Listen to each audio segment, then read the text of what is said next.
allihopa och välkommen till SM i sommelier 2023. Vad roligt att se att det är så många här ändå. Det kommer nog trilla in lite fler under dagen också, tänker jag. Det tror jag med. Framförallt så har vi ju haft en tävling nu i 2 dagar. Det började igår med en kvartsfinal. Vi har haft en semifinal. Vi kommer berätta lite mer i pauserna sen vad alla kandidater har gått igenom. Men vi kör väl igång på en gång, eller? Jag ser ingen anledning till att vänta. Nej. Vi ropar upp alla kandidater på scen. Välkomna! Då har vi Mustafa Sen, Frida Winters, Lovisa Salberg, Martin Mårtensen, Jenny Hedberg, Albert Wennerström, Katrin Almqvist, Jakob Wolinski, Ofelia Grammeros Elliot Björkman och Emma Siman. En applåd till, va? Woo!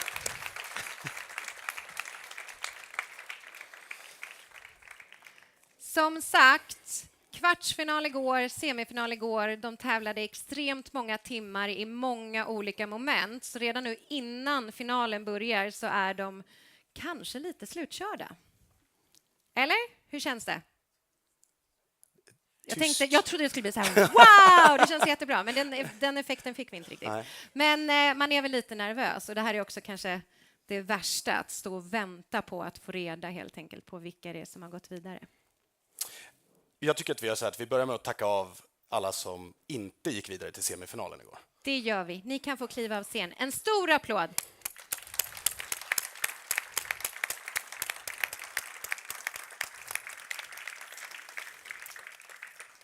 Och då kan vi ju också berätta att tanken var att det var 6 stycken som skulle gå vidare till semifinal, men det var så extremt tajt mellan 2 personer, så därför gick faktiskt 7 stycken vidare till semifinal igår, för att det inte ska kännas orättvist helt enkelt. Mm. Och det är ju så att det är ju några av er som har gått till final idag, men jag tänker att det finns väl ingen bättre att avslöja vilka än Janni Berndt. Nej, men faktiskt, både ordförande i sommelierföreningen och i dagens tävling. Välkommen upp, Janni. Tack så mycket. Tack. Lukas, jag heter Dahl också. Ja, såklart. Förlåt, Janni. Det är gamla vanor, vet du. Jag vet. Jag tänker att vi drar inte ut jättemycket på det, mer än att jag ska börja med att säga att jag är fruktansvärt stolt över startfältet i år. Stolt över alla prestationer och över juryn och även alla kandidater. Så en varm applåd främst till alla er 7 nu som står kvar här. Tycker jag att vi alla ska ge.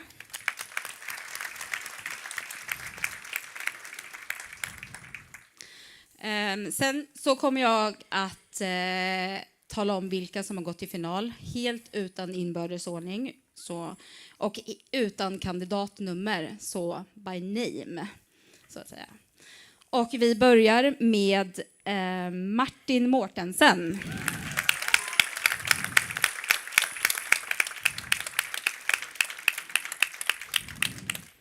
Vi går vidare med Albert Wennerström.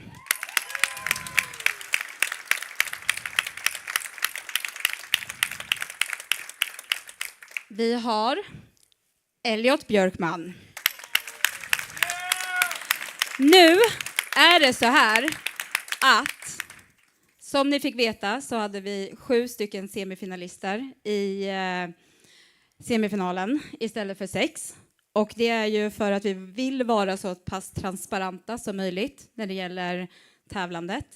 Och när vi anser att det inte går att bedöma på ett annat sätt än att det är så tajt emellan kandidaterna, då väljer vi att även ha en 4:e person i finalen. Den 4:e personen är Emma Siman.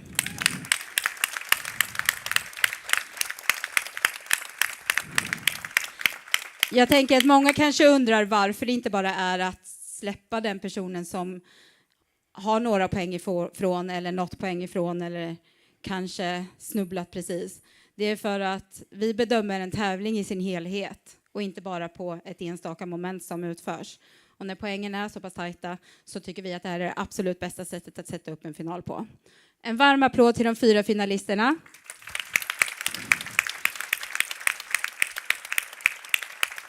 Men ett starkt jobbat av Frida, Katti och Jakob. Och en varm applåd till er också.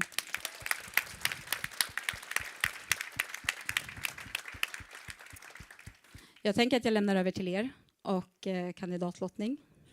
Toppen. Då kan finalisterna stanna kvar på scen. Så ska vi dra vilket nummer ni nu ska få för att... snyggt! Se där. Det var lite klass från den lilla skål jag hittade förra året. Så det här handlar ju då om vilken ordning ni kommer att gå upp i. Så förlåt, damerna först. Sorry. Någon ordning får det ändå vara, Maja. Ja, man har ju lärt sig här efter ett tag.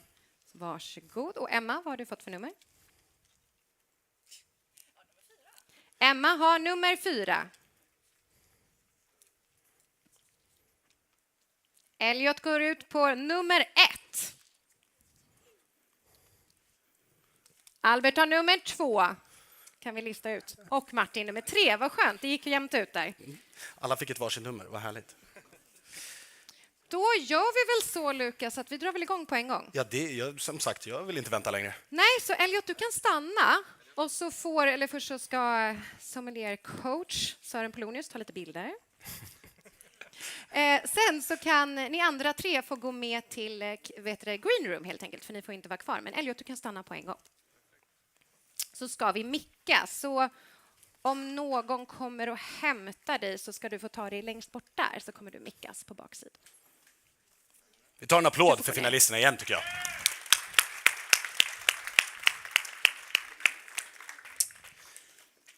Men du, Maja, det är folk som ska bedöma det här också. Idag. Det är ju det. Vi har ett fantastiskt gäng domare som kommer vara här på plats och bedöma idag. Som också några av dem var här igår och bedömde, som kanske inte är på plats idag. Ja, det stämmer. Och jag tänker väl att vi presenterar dem rätt upp och ner. Så absolut. vi kan väl börja med Anna Rönngren. Precis. Vi har Fredrik Grönvall som är ordförande i Väst. Kent Hammarsten. Peter Halldén. De sitter, kan jag också berätta, här bakom och gömmer sig, så att de kanske ställer sig upp, men ni ser dem inte, men ni kommer se dem sen. Mm. De är glada för alla applåder ändå. De hör er. Carl Jung. Sen har vi någon så speciell här som heter Nina Jensen som kom 2 i världsmästerskapen från Danmark. Det är en ära för oss. Allas vår egen Mercedes Bachelet sitter och gömmer sig någonstans här också. Ja. Fredrik Lindfors har vi med oss i år igen. Ett annat riktigt tungt namn i sådana här sammanhang, Ellen Fransén. Vi har även ett nytt namn i ett SM-jury på tag som heter Mischa Billing, också en superära för oss. Sen har vi Lars Trogen som inte är här idag, som jag förstått. Han kommer om en stund, ja, tror jag. Precis. Vi applåderar ändå, tycker jag. Och juryns ordförande Jenny Bernt Dahl. Men då ska vi se om vi har allting redo. Det ser ut som Elliot är färdigmickad.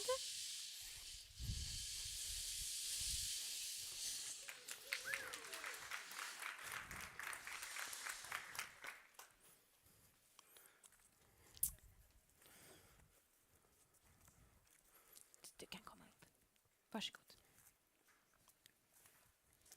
Då sa Elliot, om du ställer det här bredvid mig. So, how are you feeling? I feel great. Yeah. Was it expected? No, it's such a tough competition. Everybody did great, so I feel pretty lucky and amazed to stand here. Is it possible to have fun on stage, or is it just nervous? Both. Both. Yeah. I'm here to show all my flair and all my skills today, so enjoy, please. Good. Okay, so let's start. Task 1. Following 20 minutes, you will work service performing as a bartender, sommelier, and waiter at the same time. Your task is to take care of the dining room at this restaurant and make sure that the guests' demand at different questions will be answered. You will start at table number 1. Do you understand the task? Could you please repeat? Of course. Sorry, guys, but I need to hear this again. Following 20 minutes, you will work Following 20 minutes, you will work service performing as a bartender, sommelier, and waiter at the same time. Your task is to take care of the dining room at this restaurant and make sure that the guests' demand and different questions will be answered. You will start at table number 1. Yeah. Time starts now. Good evening, gentlemen. How can I help you? Hi. We have been waiting for some time now to be able to order some drinks. Okay. We would like to have 1 white port and tonic Yeah. and 1 Negroni Spagliato. Spagliato. Yes, please. Perfect. Thank you so much.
Do you have any preference on garnish for your spagliato, or can I choose?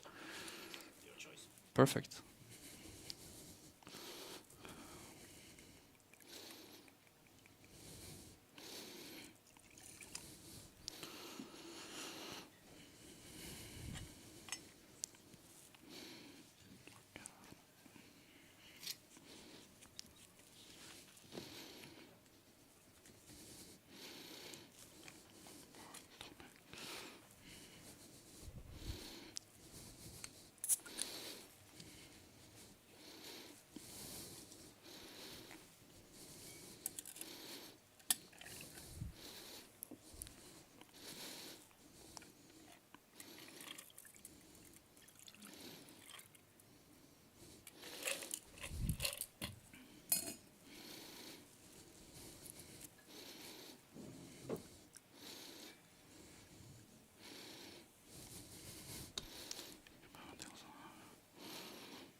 Sorry, the Spagliato was for you, sir? Okay. White port tonic. Classic thirst quencher in the area. White port and tonic topped with my favorite fruit, orange. And this is a Spagliato, so it's gin Campari topped with sparkling water.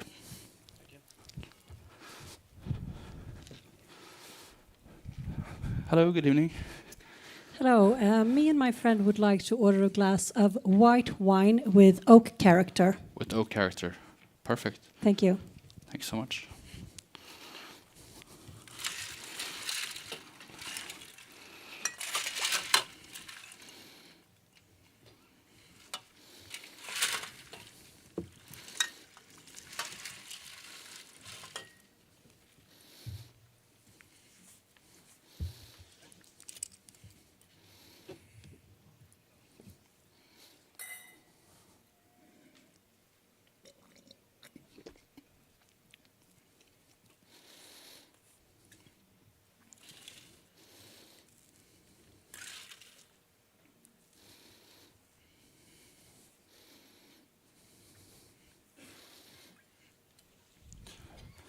I have this Chablis from Natil and Gilles Favre.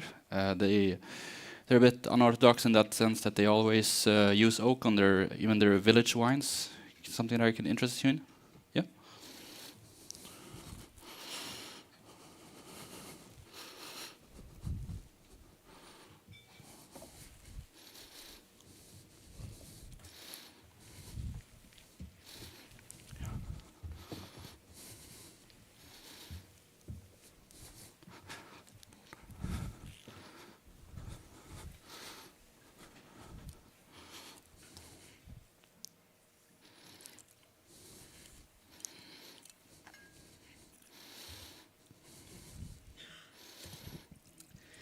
Can I ask you, what are the benefits of wine in a can?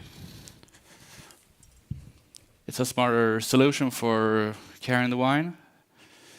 Takes weighs less than a conventional glass bottle. It's a new, cool, trendy canned bottle of wine. I don't know what's not to like. You can carry it in your vest jacket or whatever. It's a new wave of drinking wine, I would say.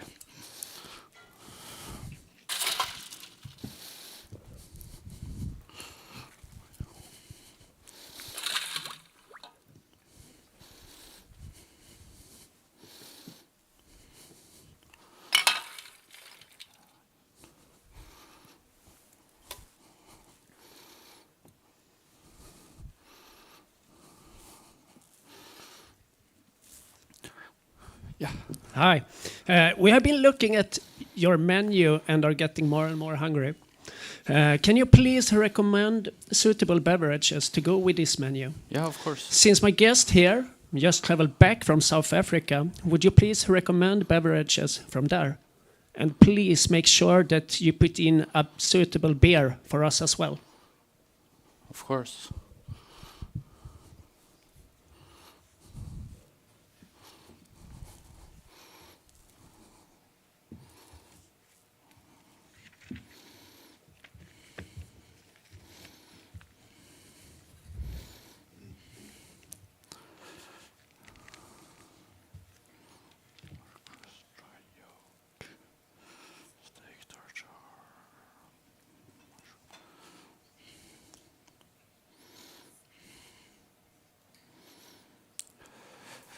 Perfect. Any food allergy?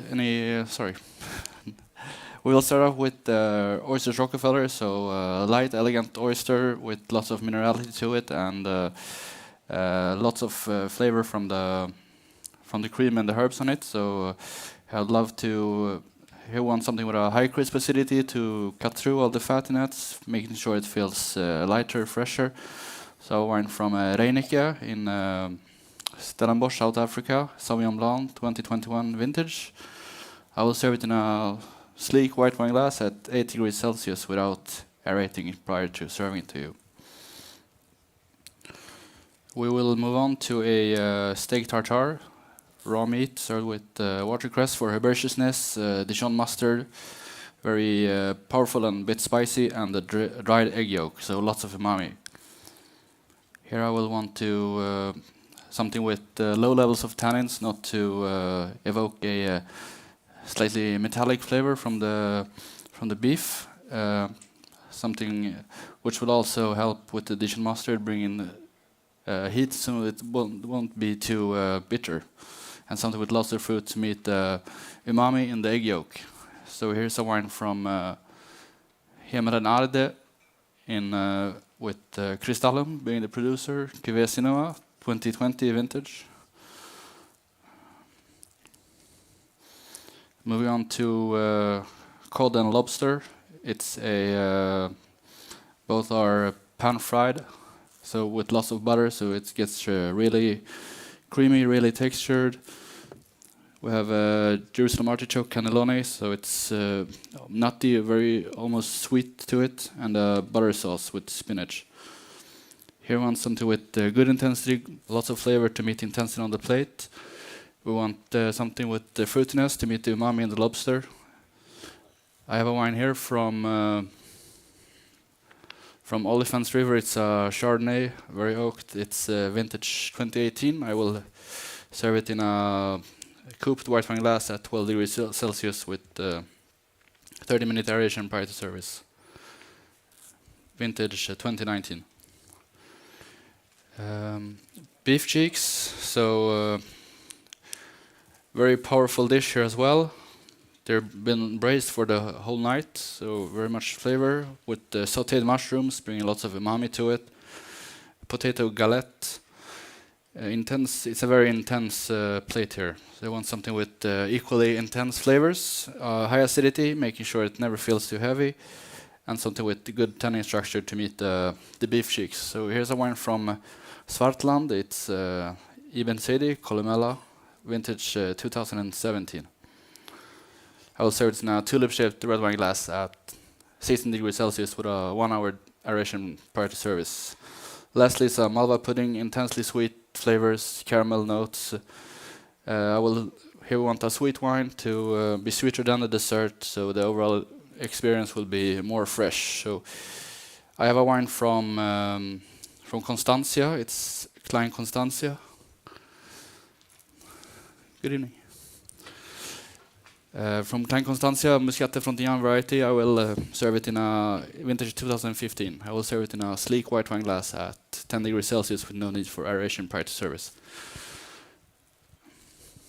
Sound good for you? Perfect.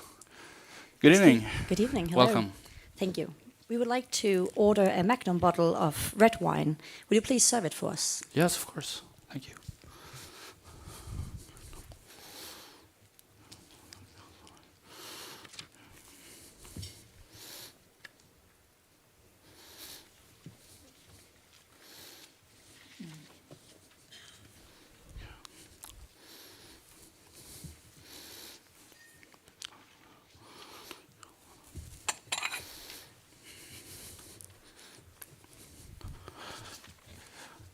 So here we have the Chianti Classico Riserva from Barone Ricasoli, Magnum, vintage 2016.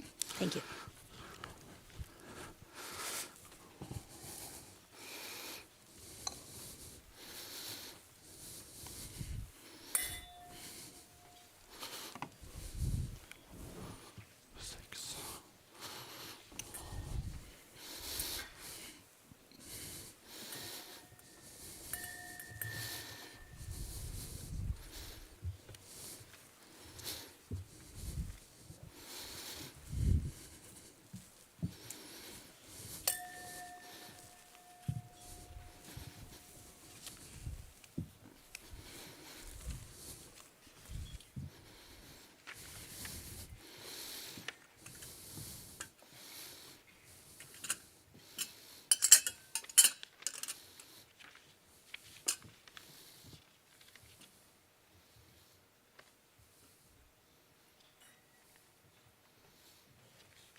Have you had a chance to look at our menu yet?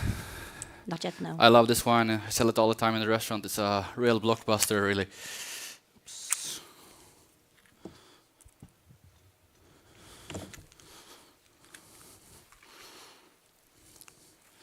It's a youthful, very powerful wine with lots of acids and richness in the fruit, high acidities. So for this one, I would like to go with a Bistecca Fiorentina, so densely protein,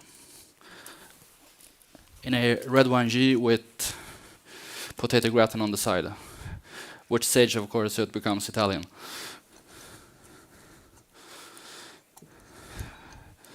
The tannins in the wine will meet the protein, smoothen it up.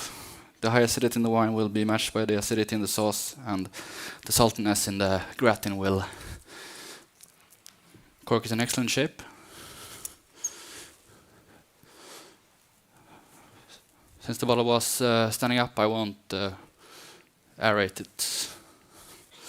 Sorry, I won't vinify the bottle, but I will try it, of course.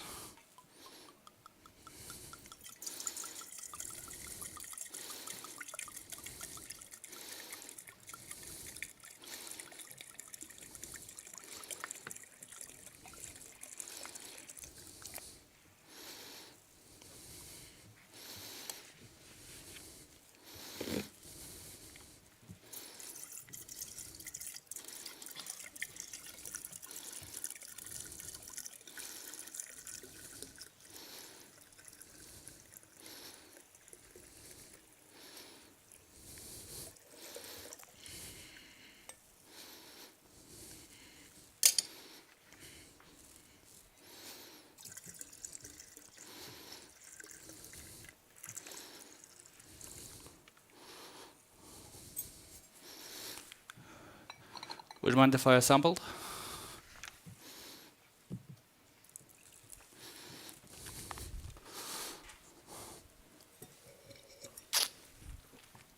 It's beautiful, just as I remembered it. Cork for inspection.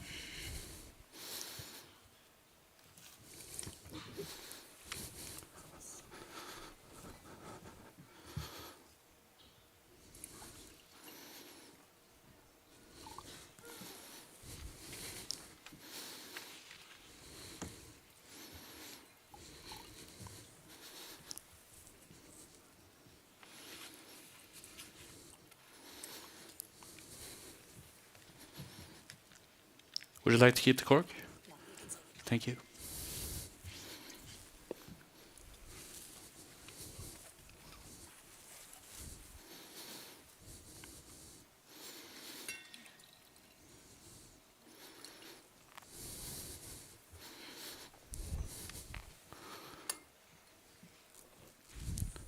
How do you feel about the bottle and the remaining wine in the decanter?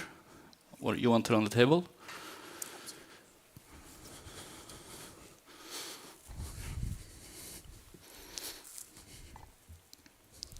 I will store it in our Cave de Jour by Temtec. It's the best for storing wine and having it at perfect temperature all the time.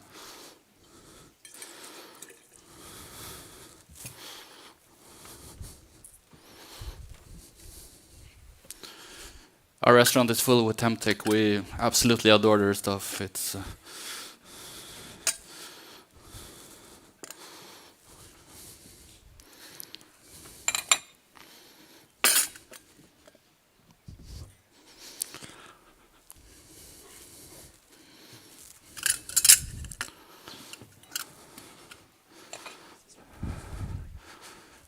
a very Instagram-friendly wine, so I'll place it here, close to your phones.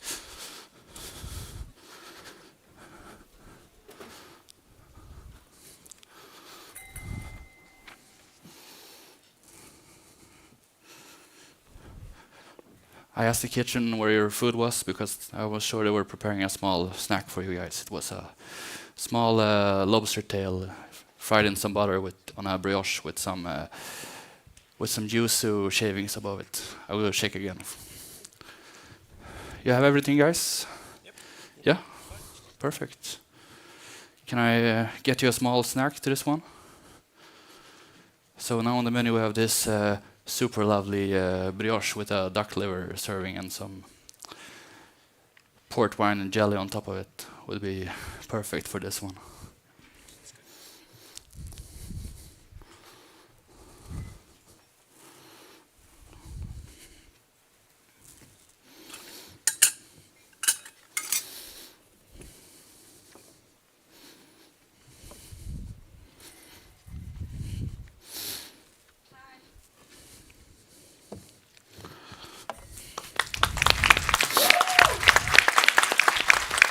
Okay.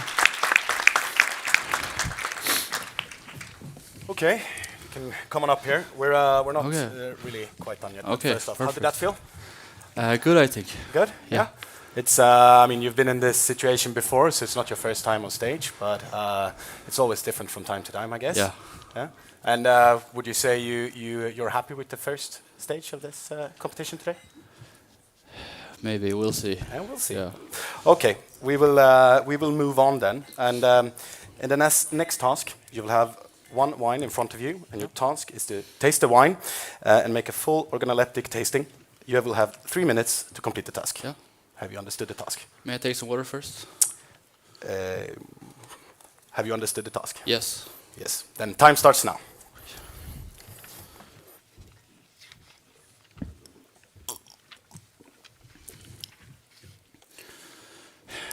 Glass number 1, it's a clear, bright red wine with a moderate intensity, ruby core color leading out to a watery rim.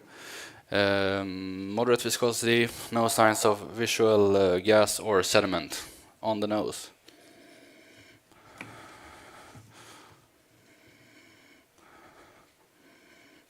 The nose is clean with a moderate intensity, displaying lots of these dried red fruits, dried cranberry, dried raspberry, dried red currant. It also has these spicy notes of dried ginger, dried nutmeg, dried tobacco, hinting of this wine seen some time on oak. I would say oak is perceptible and the wine is maturing.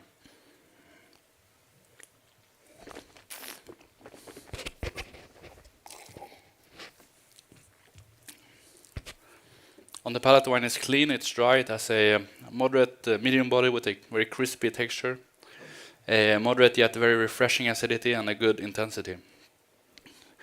We can recall these dried fruit notes that we had on the palate again. Some dried fruit character of red cherry, red raspberry, red currant. Also more of these oaky notes of dried ginger, some sweet tobacco, these earthy notes of mint.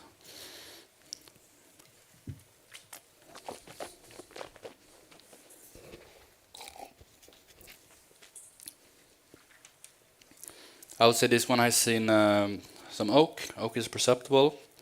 It has mature but big tannins, a elevated alcohol, and a long lingering finish. I would say this wine is from a moderate continental climate. It's a wine from Piedmont, Italy. It's made of the Nebbiolo grape variety.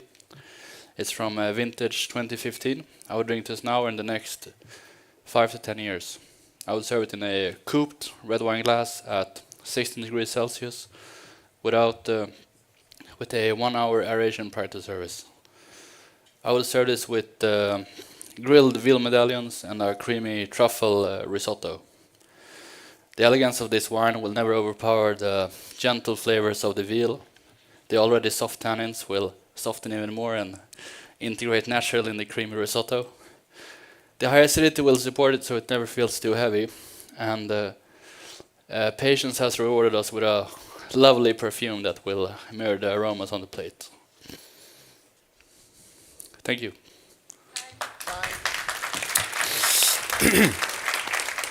Now, you will have 5 wines in front of you. They are all from the same producer.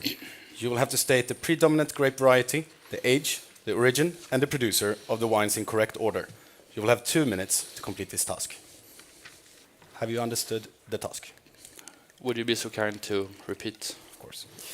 Now you will have 5 wines in front of you. They are all from the same producer. You will have to state predominant grape variety, age, origin, and producer of the wines in correct order. You will have 2 minutes to complete this task. Yep. Time starts now. Yep.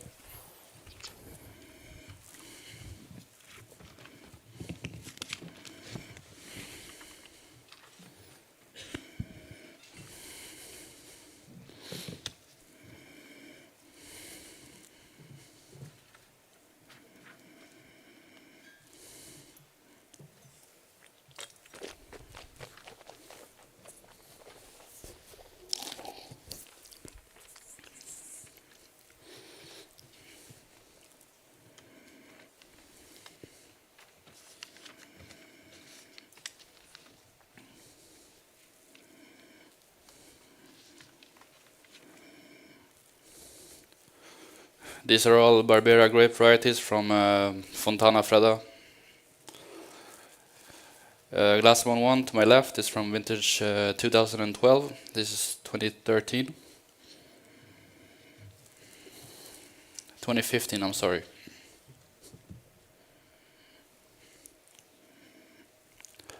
This is 2018, glass number 3. Glass number 4 is vintage 2020.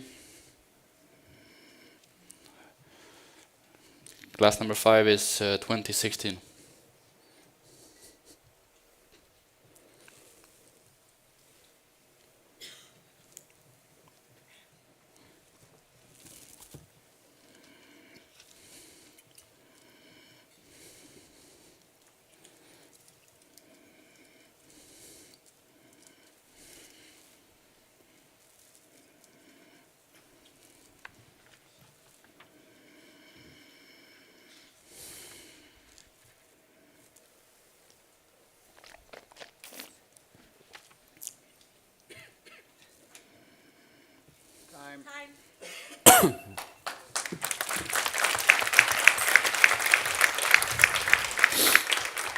Okay, so let's go forward to the next task.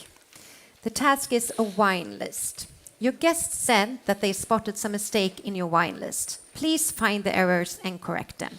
You have 3 minutes. Yeah, Do you understand the task? of course. You have it here, and the time starts now. I'm so sorry about the wine list.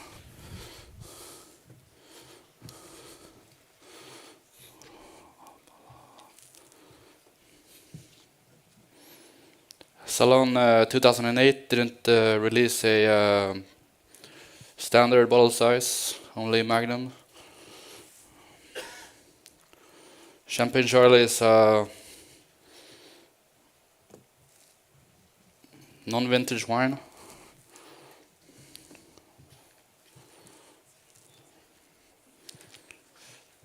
Cuvée Substance is made by Jacques Salos.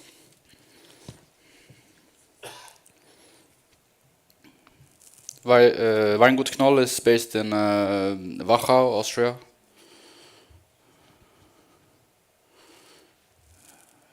Ibn Sidi is based in Swartland, South Africa. Domaine Leroy didn't make a 2004 vintage.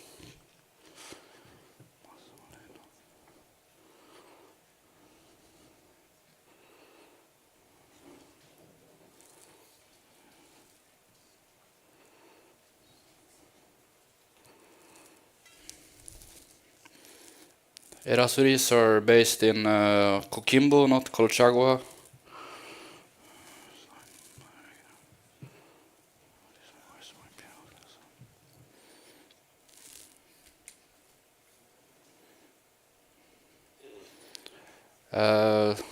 Istvan Sepsi is not correctly spelled his last name, but I don't think that was what you were asking for.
The next part will be a little bit on the theory part. Okay. Your next task is a rapid fire round. You'll have 2 minutes to answer as many questions as you can. If you do not know the answer, you can skip the question by saying pass and move on to the next. But you're not allowed to go back to a question. When time is called, you may still answer the final question. Is that clear? Yeah. You have 2 minutes. Yeah. Let's go. Perfect. Time starting now. What is the name of the traditional Vong Shun bottle? Pass. Who is the producer behind the wines White Bones and White Stones? Katarina Zapata. What type of product is protected under the AOP Legiol? Wine opener. What is the name of the compound responsible for the black pepper flavor in Syrah?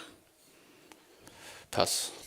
In relation to mezcal, what is agave silvestre? Pass. What was the first declared AOC in France and what year? Chateauneuf-du-Pape, 1935. What is the only way to kill a bottle of Madeira wine? Pass. Which is the smallest French appellation for wine? It's Chateau Grillet. What is the full name of the variety used for Vin de Constance? Can you repeat? What is the full name of the variety used for Vin de Constance? Muscat de Frontignan. In relation to sparkling wines, what is Pompe Bichouclette? It's when you add CO2 to the bottle. What date does the festival of Saint-Vincent take place? Pass. What producer makes stunning Chardonnay from Métis vineyard? Pass.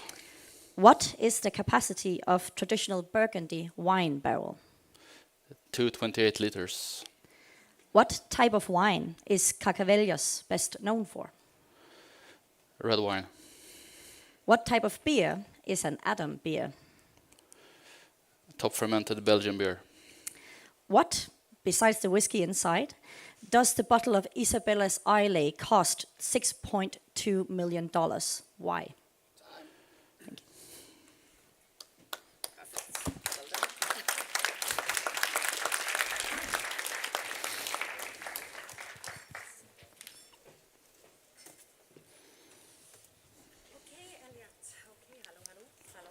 Thank you. Oh, hey. You're done Perfect. for now. So if you go and they will take your mic and then Marcus will follow you to green room. Yeah. A big applause for Elliot.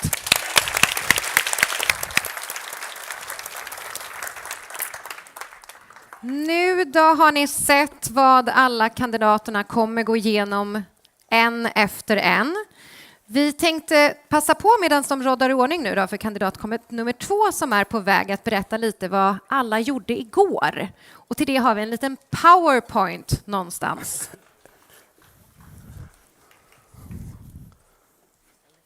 Ja, det var ju som vi var inne på tidigare här, en lång dag igår för alla kandidater och det började ju tidigt på morgonen med kvartsfinal där kandidaterna började med att skriva ett teoriprov. En timme satt de och gnuggade sina geniknölar kring allt som handlar om mat och vin och dryck och sådär. Efter det så provades det vin. En skriftlig vinprovning genomfördes. 2 viner som vi ser på bilderna, så fint tagna av Maja. 6 minuter på 2 viner. Efter det så provades det även sprit. Och som ni ser så handlar det ju om whisky av olika sorter. Och på 3 minuter så skulle alla kandidaterna då identifiera vilken typ av whisky som var framför dem. Kvartsfinalen avslutades sen med en dekantering. Och då dekanterades det rött vin till ett bord med 2 gäster och till det här hade gästerna, eller kandidaterna, 5 minuter på sig att genomföra en dekantering korrekt. Exakt, så att det var en ganska bred kvartsfinal ändå, har man lyckats klämma in på den här tiden. Till semin då så fick ni ju träffa alla 7 kandidater som tog sig vidare. Där började man med en skriftlig del där du hade 30 minuter på dig, men där det både var teori och vinprovning inkluderat. Först var det då en vinprovning, eller du kunde egentligen lägga din tid som du ville på de här 30 minuterna, men det var 3 stycken viner som skriftligt skulle beskrivas, där du också skulle då lägga in kvalitetsbedömningen i det, vilken av dem som hade högst kvalitet, mellan och lägst och varför. Och samtidigt på de här 30 minuterna skulle du också hinna genomföra en teoretisk del där det bara var frågor om Italien och Sydafrika. Nästa del, också en teoretisk, där var det ett case där man skulle prata om förpackningar, för att det är väldigt viktigt nu med olika klimatkriser etc. Och där skulle man då resonera för- och nackdelar helt enkelt av vin på tapp. Sen började de olika rummen, och ett av de rummen då där du skulle genomföra praktiska grejer fick du den här vinlistan, som ni ser, ganska lyxiös vinlista. Och du skulle rekommendera då maträtter till respektive rätt som ändå skulle matcha då det här high-end-temat som vinerna hade. I nästa rum så har vi en vinprovning. Nu ser ni att mina bilder börjar bli lite snea. Jag börjar bli lite trött sen på kvällen här på eftermiddagen. Men jag fick i alla fall en bild på flaskorna. Här var det muntlig vinprovning i 9 minuter. Det är ganska länge kan jag säga. Ni fick ju se en muntlig vinprovning här innan. Men det är ganska tufft att köra 3 stycken viner. Och i råga på allt så är det då samma druvsort, vilket de inte visste, vilket var Pinot Gris, från olika länder. Vi hade Nya Zeeland, vi hade från Frankrike, Alsace, och vi hade från Italien. Och den sista delen då var en mousserande servering där du egentligen bara skulle hälla upp 2 glas bubbel till 2 gäster. Dock så var det här ganska tufft i 2 minuter, så du var tvungen att lyssna när du hörde att det var 2 minuter och förstå att jag kan inte göra den här serveringen för noggrant och presentera flaska för mycket. Allt det här som man faktiskt gör i vissa dekanteringar och mousserande serveringar kanske du inte hinner med. Så här behövde man köra igång på en gång, vilket var tufft för många av kandidaterna att hinna i tid. Ja. Så såg det ut. Nu ska de få råda klar den sista delen här på scen. Så ni har en liten paus på kanske så där skulle vi kunna unna er en 3 minuter. Om ni vill fylla på glas eller gå på toaletten eller liknande, så ska vi hämta kandidat 2. 2. 2? Ja. Ja. Då ses vi om 2-3 minuter. Den kan ligga.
I was always convinced that for making great wines you need to have a live soil. I started to read the book of Rudolf Steiner in 2002 and it was like a revelation. Now we have close to 2,000 acres converted to the biodynamic agriculture. And as Gerard said, these are wines that taste of somewhere and not of something. Our grand vin are the fullest expression of a terroir. All we are here to do is to reveal this terroir. We gain the support of wine growers to promote and encourage the expansion of organic farming in our region. We have a climate and environment ideal for organic farming. And our ambition is to spread out in the world the message of the diversity of the terroir and the excellence of the wine from the south of France.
Emma, hur mår du?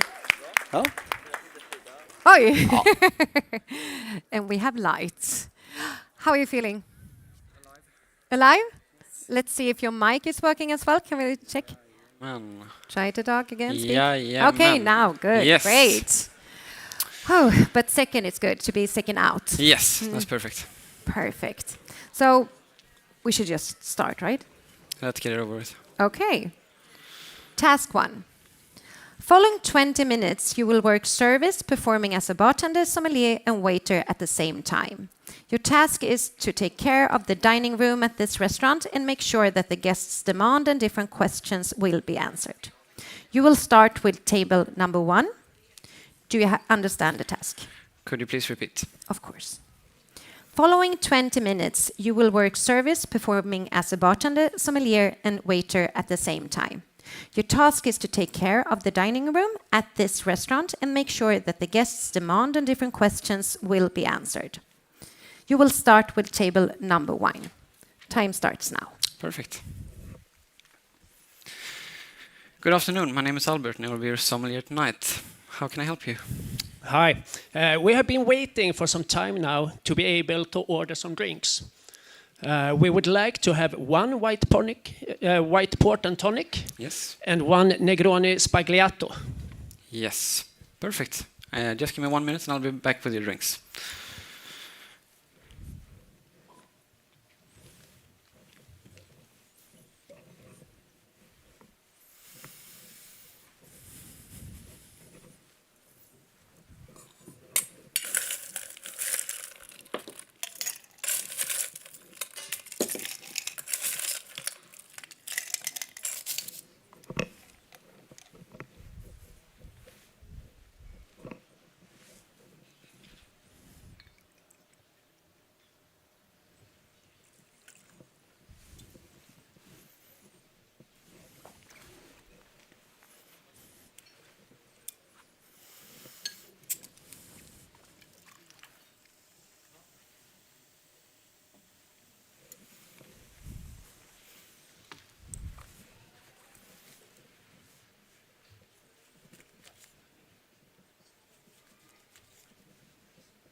So, who had the white port and tonic?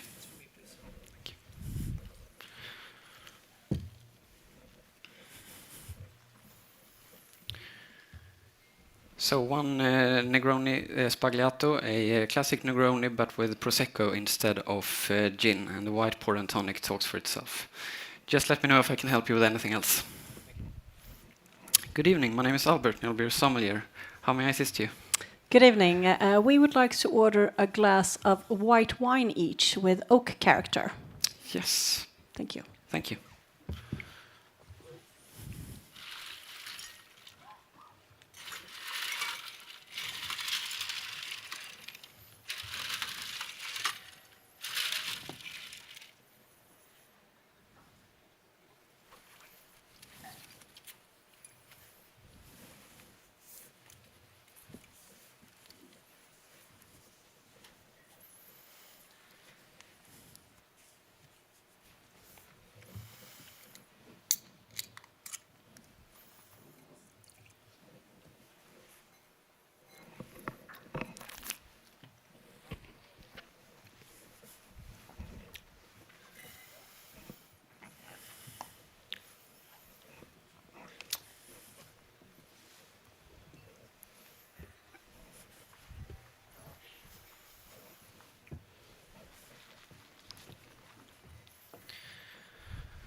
So, as a modern restaurant, we work with canned wines for the whites by the glass. So we have this white Burgundy from Juice, 100% Chardonnay from Burgundy, as ordered with some oak influences. Were you the host? I can taste. You can taste. And I hope you don't mind, since I'm left-handed, I will be pouring from the left. Can I ask you, what are the benefits with wine in a can? There are a lot, actually. Thank you very much. Whilst using it for by the glass wines, we have a lot less spillage. We have a lot of environmental benefits from not having to use as much heavy glass bottles. And just let me know if I can do anything else for you. So, how are your cocktails? They're good, fine, thanks. We have been looking at your menu and are getting more and more hungry. Yes. Can you please recommend suitable beverages to go with this menu? Since my guest here just traveled back from South Africa, would you please recommend beverages from there? Only South African. Yeah, and please make sure that you put in a suitable beer for us as well. Of course. If you just give me one moment, I will go set up your wine pairing for tonight. Thank you.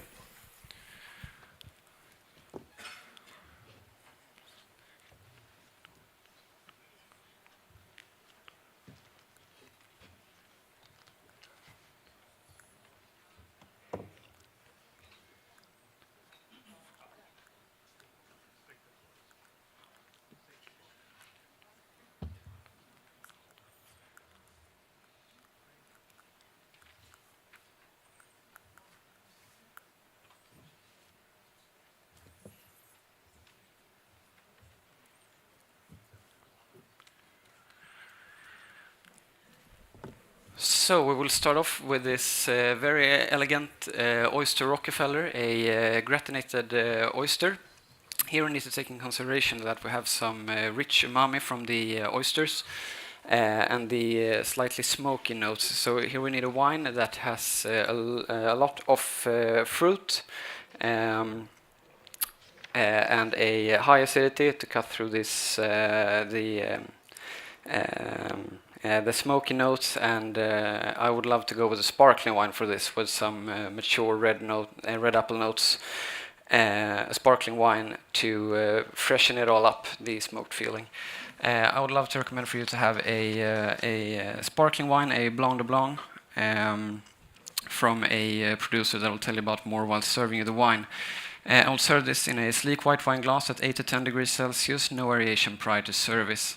And we will then move on to our steak tartare with watercress, Dijon mustard, and a dried egg yolk, a very elegant yet rich course. Here we need to take in consideration that we have some slight heat from the Dijon mustard and the richness of the meat. Here I would love to go for a white wine with a lot of fruit and some oak influences, but with a high acidity to freshen up and cut through the richness of the meat. We will go for the Moulinex White from Moulinex, a Chenin Blanc based blend from Schwarzland. We will then continue with the cod and lobster served with Jerusalem artichoke, cannelloni, and a spinach butter sauce.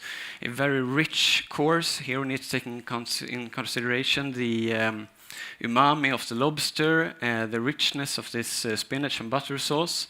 So here I would like to serve you something really fresh. We will go for the sour beer from a brewery that I will tell you about more later while serving you the beer. A dry hop sour beer from Cape Town. I will serve this in a sleek white wine glass at 10 degrees Celsius, no variation prior to service. And we will then move on to the beef cheek with mushrooms, potato galette, gruyere, and a thyme gravy. A very rustic course. We have this long-cooked beef cheeks. We need to take in consideration the umami of the mushrooms, the richness of the gruyere, and this heavy jus. I would love to serve this with a red wine, some dark fruit, and a crisp acidity. We will go for the Duncan Savage Follow the Line Cinsault Vintage 2020. I would serve this in a tulip-shaped larger red wine glass at 14 to 16 degrees Celsius, 30 minutes aeration prior to service. And I'm sorry, the sparkling wine from before was in non-vintage. And we will end this with a dessert, a rich malva pudding. Here we have some caramelized notes, and it's rich, so we need a wine that can match the sweetness of the dessert and also freshen it up. We will go for to Constantia, for the Klein Constantia, vintage 2000, 100% Muscat. I will serve this in a sleek white wine glass at 8 to 10 degrees Celsius, no variation prior to service. Does this sound like something you would like to go with? Perfect, thank you. Thank you very much. Hi. Hi. We would like to order a magnum bottle of red wine. Would you please serve it for us? Yes, of course. Are you the host, madam? Yes. Thank you.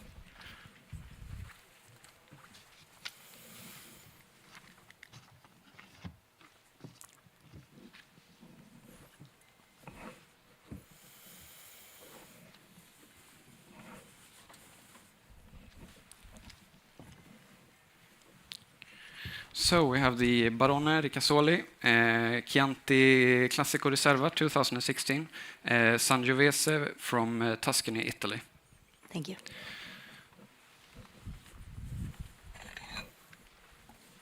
And I'm sorry, just to clarify, did you want this bottle decanted or not? Up to you. Up to me.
Cork's in great shape.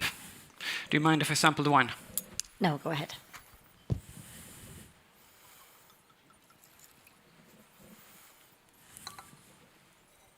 The nose is beautiful. And the wine is in great condition. And I don't feel any need for aeration. And since I'm left-handed, I will be pouring from the left. I hope you don't mind. Thank you. Have you had a chance to look at our menu? Not yet, no. Do we have any allergies or dietary? We eat everything. We eat everything. Thank you very much. I would love to pair this beautiful wine with a just charcoal grilled bistecca fiorentina with a rustic potato gratin and a rich red wine jus. The proteins of the meat will soften the already soft tannins, and the acidity will cut through the richness of the potato gratin. Does that sound like something you would be interested in? Yeah, absolutely. Thank you. Would you like to keep the bottle at the table, or should I take care of it for you? Your choice. I will keep it at my station.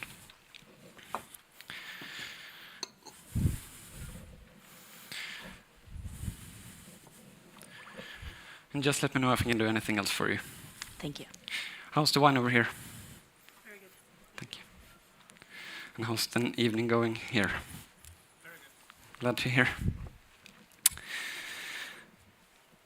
So after the dinner, may I interest you in maybe a cup of coffee or something or a digestive?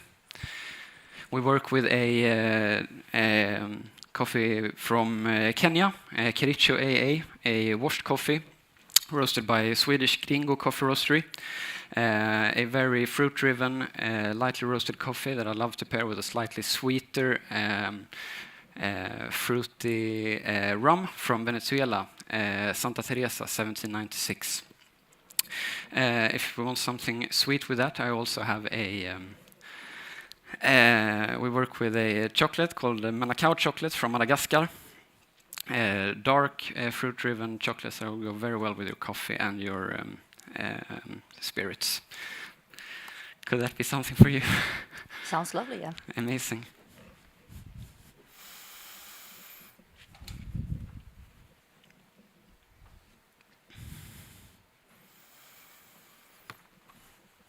Do we have still or sparkling water over here? Sparkling.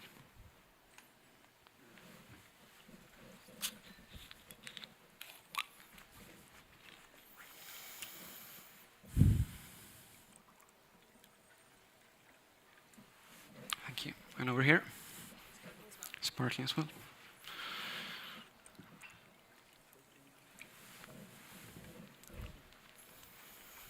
Do we prefer still or sparkling over here? Sparkling. Lovely.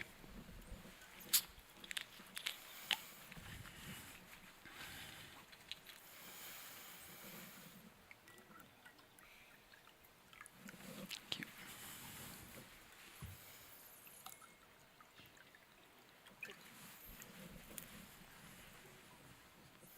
And if you want to freshen up with something after the dinner and the coffees, we tried the Paul Rocher Blanc de Blanc 1996 yesterday, which was in a perfect condition right now. So if you need to cleanse the palate after a dinner, I think that would be an excellent choice.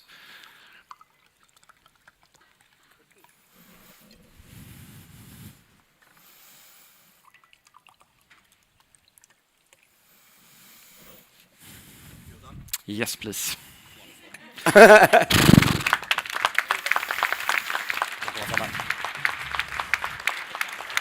Okay, so that was your first task, but you're not quite done just yet. Yes. We got some more surprises coming for you. Yes. But first off, how did you feel? Fine. Fine? Yes. Okay, yeah. I mean, it's a lot of pressure getting up on stage with a lot of talented people seated at the tables, of course. But I think we are getting ready for task number 2. Yes. So you will now have one wine in front of you, and your task is to taste the wine and make a full organoleptic tasting. Yes. You will have 3 minutes to complete the task. Have you understood the task? Could you please repeat? Of course. You will have one wine in front of you. Your task is to taste the wine and make a full organoleptic tasting. You will have 3 minutes to complete the task. Time starts now. Thank you.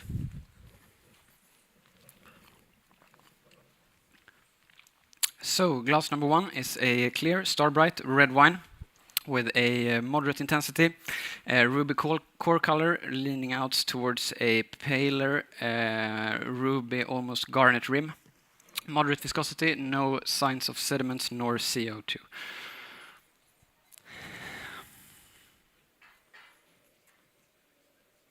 On the nose, the wine is clean. It has a moderate intensity and shows some red fruit, some red berries. We have some dried red cherries, dried strawberries, ripe raspberries. We have some leathery influences, something spicy, some black pepper and vanilla. I would say that this wine has seen some time on oak and that the wine is maturing.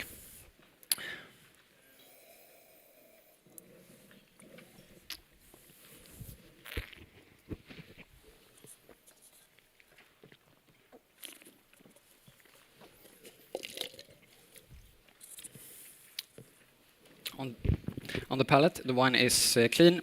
It's a dry, still red wine with a pronounced acidity, a moderate body, a balanced alcohol, and a pronounced acidity on the palate, showing once again these more dried fruits. We have dried cherries, raspberries, strawberries, some of this oaky notes of cedar and black pepper. I will say that the oak is perceptible and that the wine is maturing.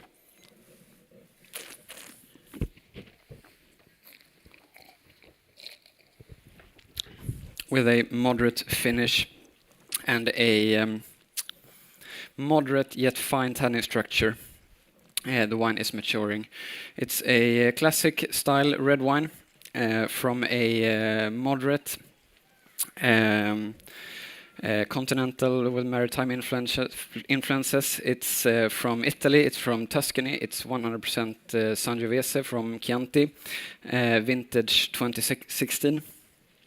I would serve this wine in a tulip-shaped larger red wine glass at 16 degrees Celsius with a 1 hour aeration prior to service. I would serve this with a rustic meat course, grilled bistecca fiorentina with a potato gratin and a red wine jus. And I would drink this wine now or within the next.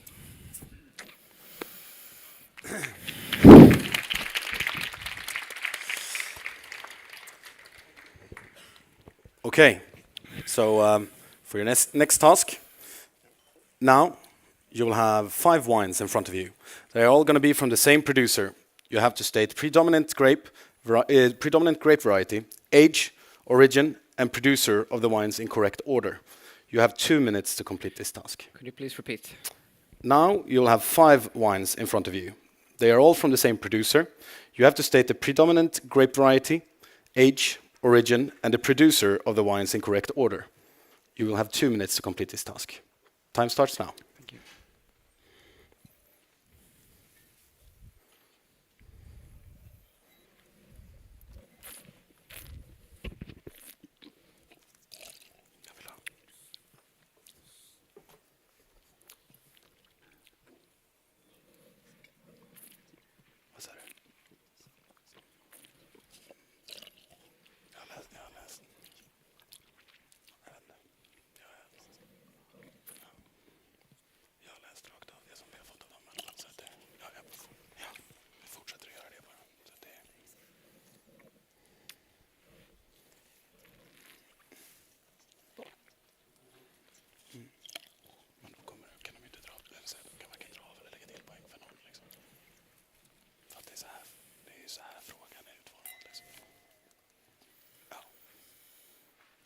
The wines are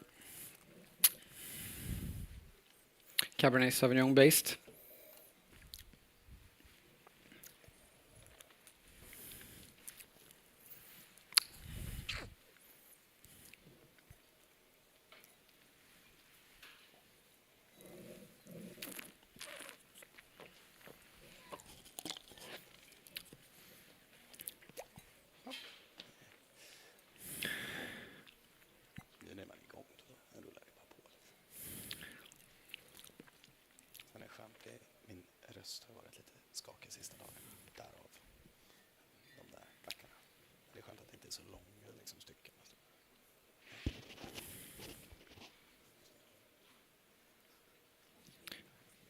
No, they are Mourvèdre based. I'm sorry, I'm changing my mind. It's Mourvèdre from Bandol.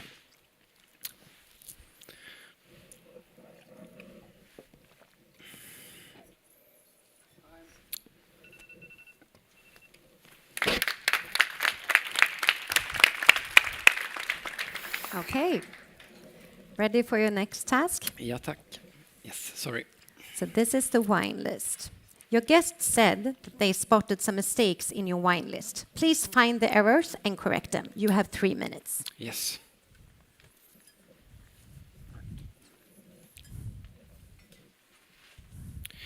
So we start off with the wine number 1, the 1968 Boal. Is not a vintage wine.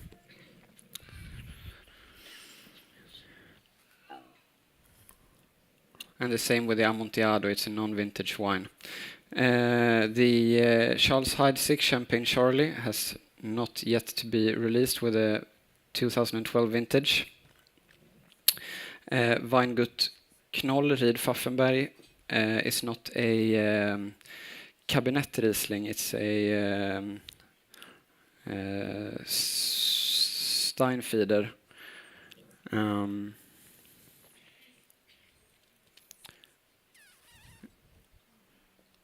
Ibn Saidi is not in Stellenbosch, but in Schwarzland.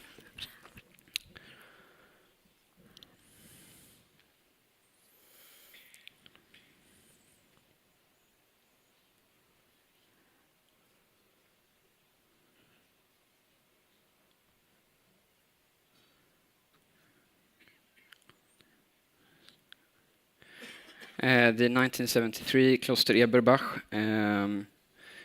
says Eiswein Beerenauslese, and it's supposed to be one of them, not both.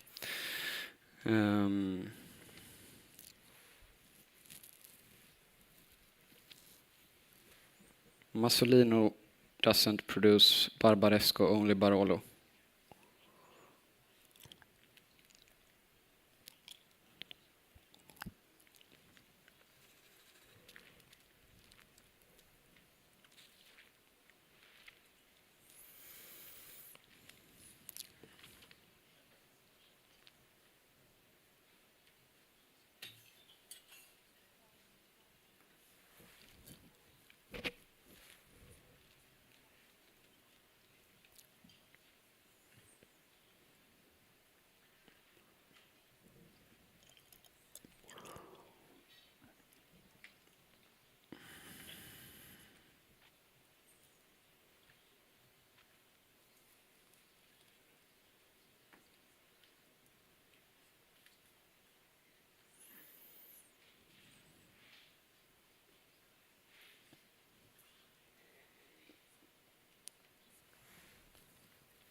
Hello. Hello.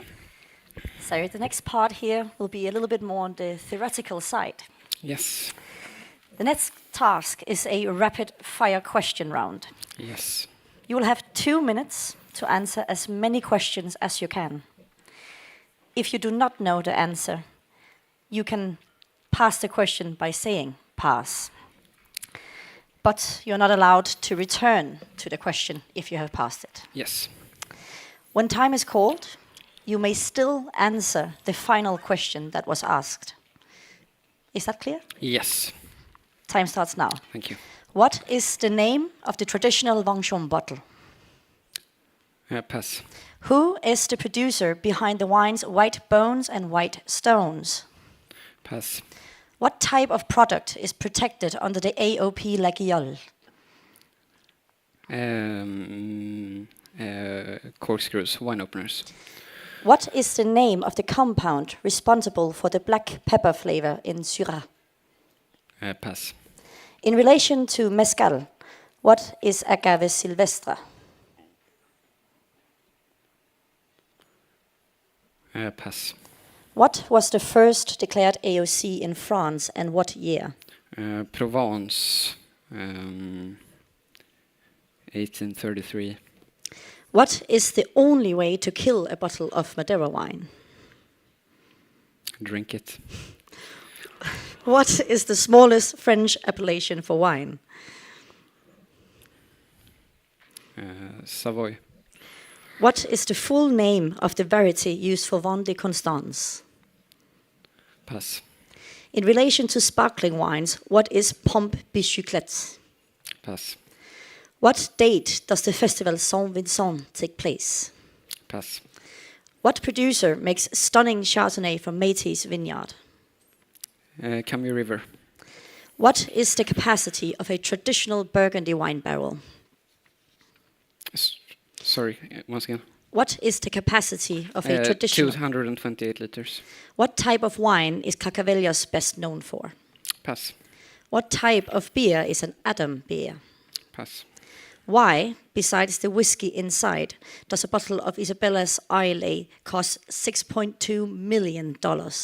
Pass. What is the name of a district where Cremant de Luxembourg is produced? Thank you.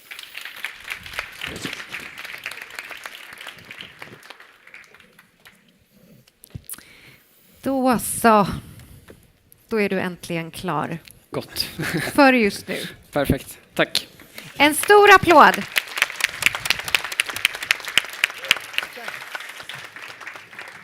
Som vi missade att presentera så kommer Albert från restaurang Djuret och Elliot som körde tidigare är från Vinjas. Och vi... Ja, vi står också här. Ja, hej, heter Maja. Kul att få vara här. Jag jobbar på Vinkällan dryckesutbildningar och är med då i Svenska sommelierlandslaget och coachar. Ja, och jag heter Lukas Jaktlund och håller vanligtvis till på restaurang Franzén.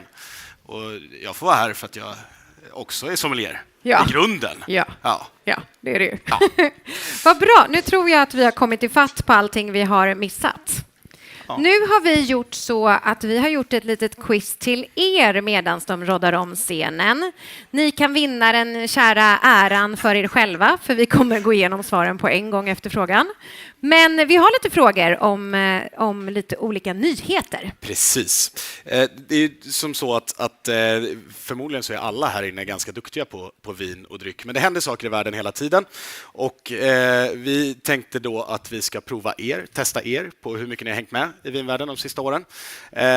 Till det här då så, vi tog hjälp av vår kära vän Google och massa andra duktiga nyhetssajter för att få fram svaren här. Och därför, precis som det står här, så avsäger jag och Maja oss allt ansvar från huruvida svaren är korrekta eller inte.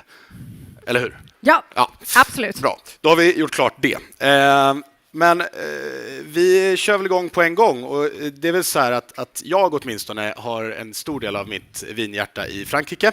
De är väl kanske inte kända för jättemycket förändringar genom åren. Men även de tvingas ibland till lite förändringar. Sista åren så har dåliga skörder ökad efterfrågan och ökade temperaturer i världen gjort att även Frankrike behöver anpassa sig lite. Så tänkte vi, första frågan för idag gäller just Bourgogne. För det är nämligen så att det är ett nytt distrikt som från 2020 fick börja använda sig av Premier Cru på sina etiketter. Och då är frågan, vilket är det här området? Anna, du får inte svara.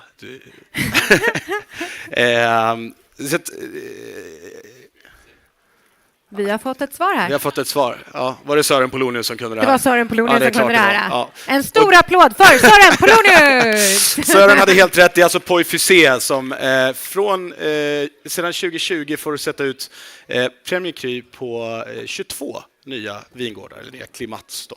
Det här är efter en 10-årig studie där man har kommit fram till att de här 22 vingårdarna håller sig på en Premier Cru-klass. Men det var ju kul att vi skriker ut svaret, det gillar jag. Ja. Vi kör på den. Ja. Sören har satt en trend. Vi fortsätter i Frankrike. Vi fortsätter i Frankrike och fråga nummer 2 handlar om vilken appellation i Frankrike som mest är kända för sina röda viner tillåter nu mer produktion av även vitt vin från 2023. Så det här är en rykande färsk nyhet. Där kom ett svar. Där borta. Gigondas.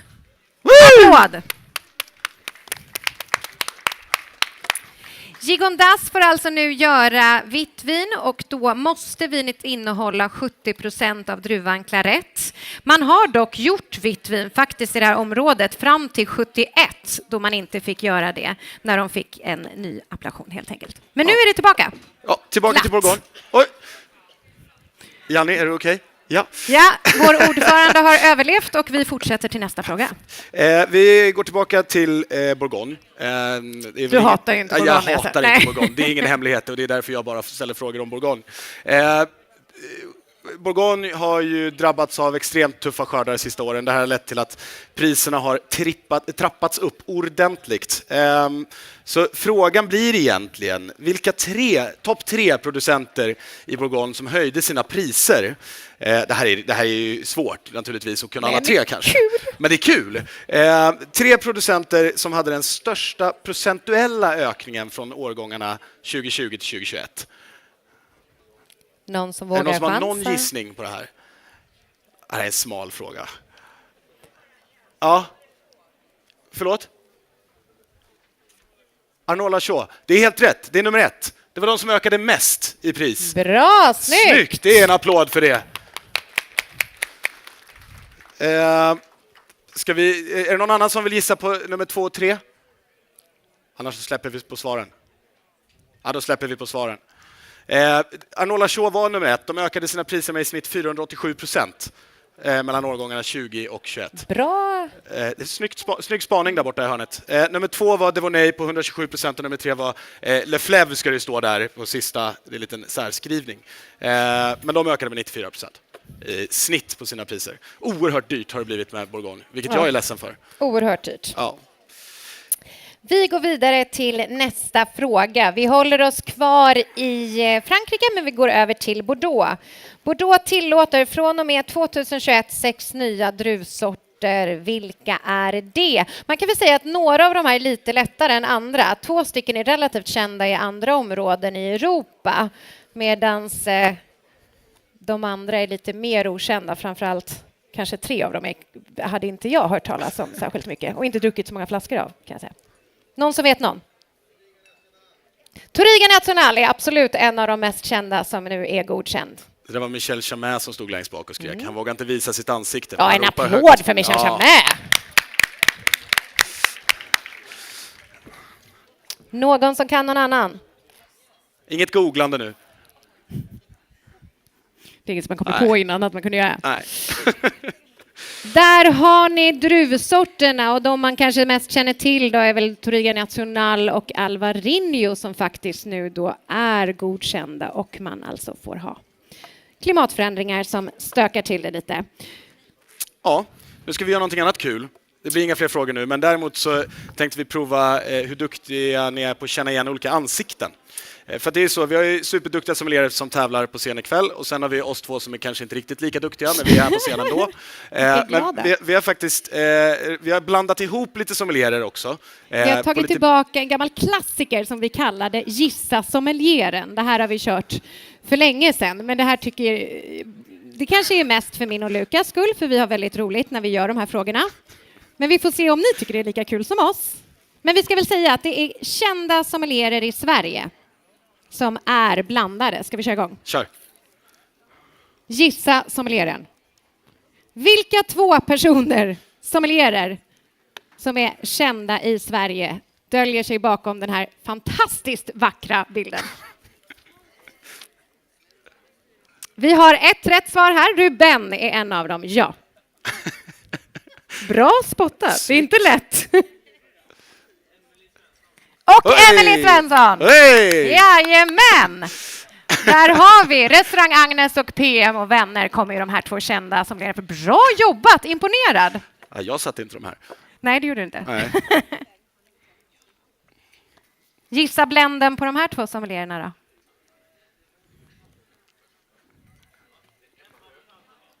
Ja. Jajamän, Emma från Tallungen. Jajamän, det är Jonas också. Jonas Sandberg och Emma Höök från Tallgårdens gårdshotell och Boisin och Följ. Bra jobbat hörni! Nu ger vi er lite tid att plugga på här nu, för vi har ett quiz till efter nästa kandidat, så kanske ni liksom läser på lite om nyheterna så ni levererar bättre än Sören Polonius och Michel Chamet i nästa omgång. Så ses vi om en stund då, för jag tror att det snart är färdigroddat här för kandidat nummer 3. Ja, härligt. Tack så mycket.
Okay, so Martin, Yes. you work at Restaurang Eng. I do. Could you please tell us something about it? Yeah, it's a place actually in outside called Asta, which also is a vineyard. We have a spa. And we have, that's nice. Yeah, we have a hotel, and we also have different kinds of restaurants where Eng is fine dining style, I would say. And actually, both you and Emma, who is in the final now, work at the same place. Yes. That's good representation. Yeah. Well, let's get on with it. Absolutely. Okay, task number 1. Yeah. Following 20 minutes, you will work service, performing as a bartender, sommelier, and waiter at the same time. Okay. Your task is to take care of the dining room at this restaurant and make sure that the guests' demand and different questions will be answered. You will start at table number 1. Do you understand the task? Will you repeat it, please? Of course. Thank you. Following 20 minutes, you will work service, performing as a bartender, sommelier, and waiter at the same time. Your task is to take care of the dining room at this restaurant and make sure that the guests' demand and different questions will be answered. You will start at table number 1. Okay. Time starts now. Thank you. Hello. How are we doing? Hi. Hi. It's fine, thanks. We have been waiting for some time now to be able to order some drinks. Yes. We would like to have 1 white port and tonic. Yes. And 1 Negroni Spagliato. Okay. Thank you. Thank you.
So for the spagliato, of course, some vermouth. It is 5 from the martini.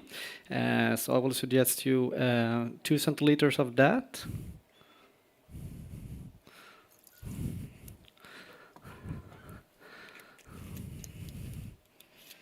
And also Campari, of course. 2 centiliters of that.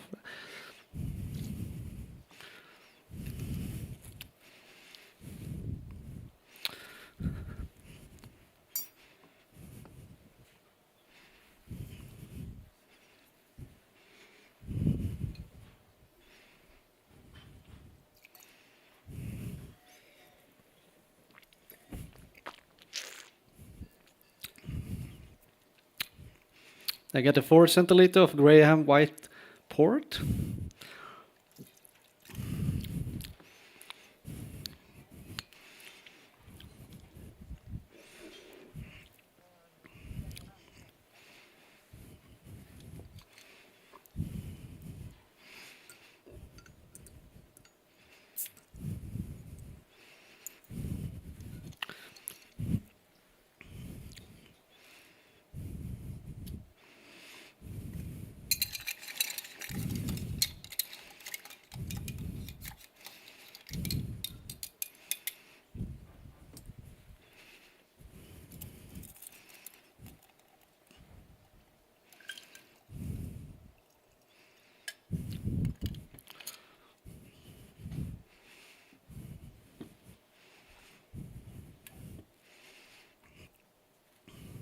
And then I will top up with some little bit of Prosecco.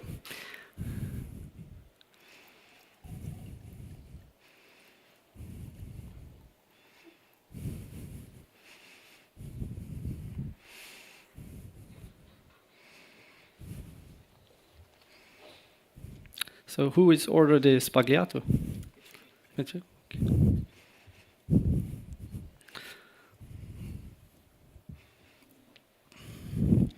And for me, you have the white tonic port. I would suggest you to take the amount of tonic as you want for the serving. Anything else you would like to have? It's fine, thanks. Yeah, thank you.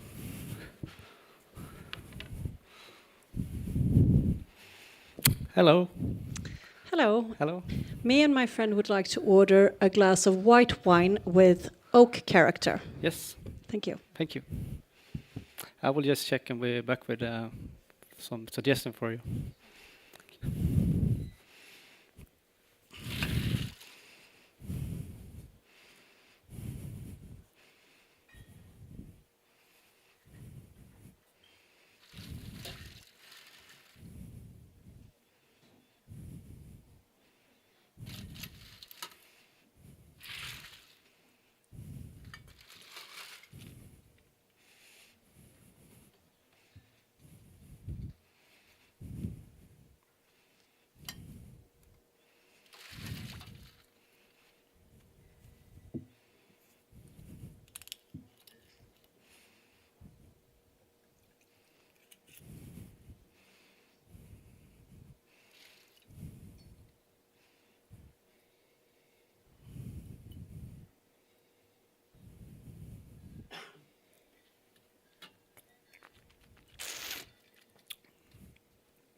Unfortunately, I don't have any wine with oak character. Would you like to have something more fresh in the style, or how do you feel? It's up to you. It's up to you. Okay, then I serve you a white one. You can try it, of course. Yeah, thank you.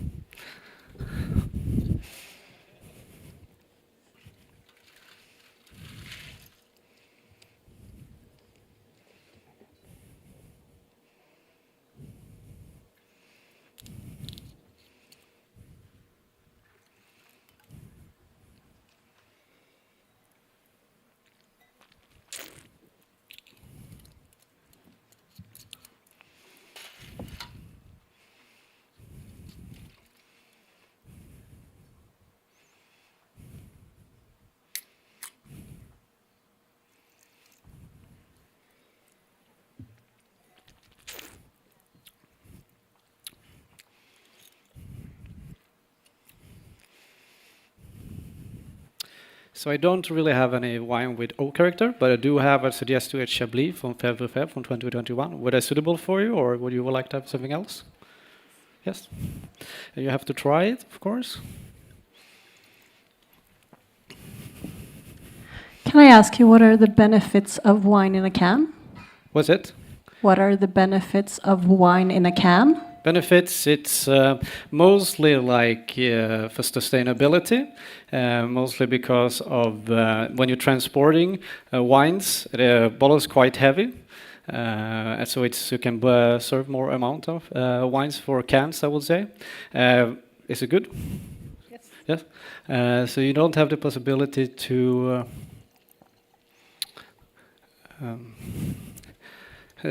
age wines in can, but you can be quickly serve, and it doesn't. It's very sustainable with servings of it, I would say. That's good. Thank you.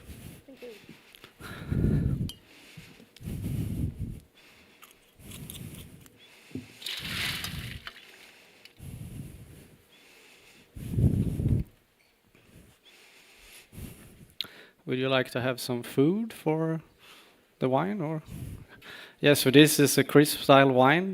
We can suggest you some. I wanted to go for a fried potato, deep fried potato with some Vendensrow, some light smetana because of enhance the fruit of the Vendensrow, but also the crisp style of the wine was wonderful with the potato as well. Wonderful. Hi again. We have been looking at your menu and are getting more and more hungry. Can you please recommend suitable beverages to go with this menu? Since my guest here just traveled back from South Africa, would you please recommend beverages from there? And please make sure that you put in a suitable beer for us as well. Can you repeat that, please? Yeah, we have been looking at your menu and getting more and more hungry. Can you please recommend suitable beverages to go with this menu? And since my guest here just traveled back from South Africa, would you please recommend beverages from there? And please make sure that you put in a suitable beer for us as well. Okay.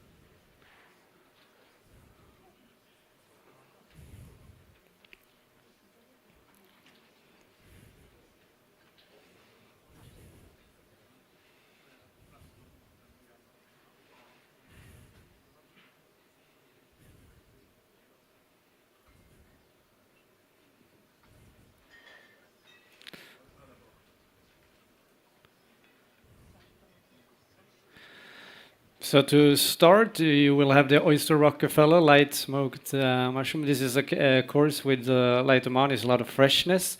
For this serving, I would suggest to go for a wine from the Elgin area, from the producer Ars Binkoff. It's a Riesling-based wine.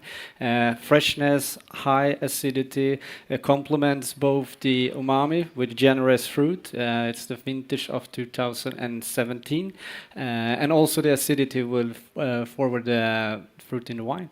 If you know, for the starters, you have the steak tartare with watercress, Dijon mustard, dried egg yolks. So it's a more heavy style course, and we have some spiciness, some dried egg yolk. So for this course, I will actually go for a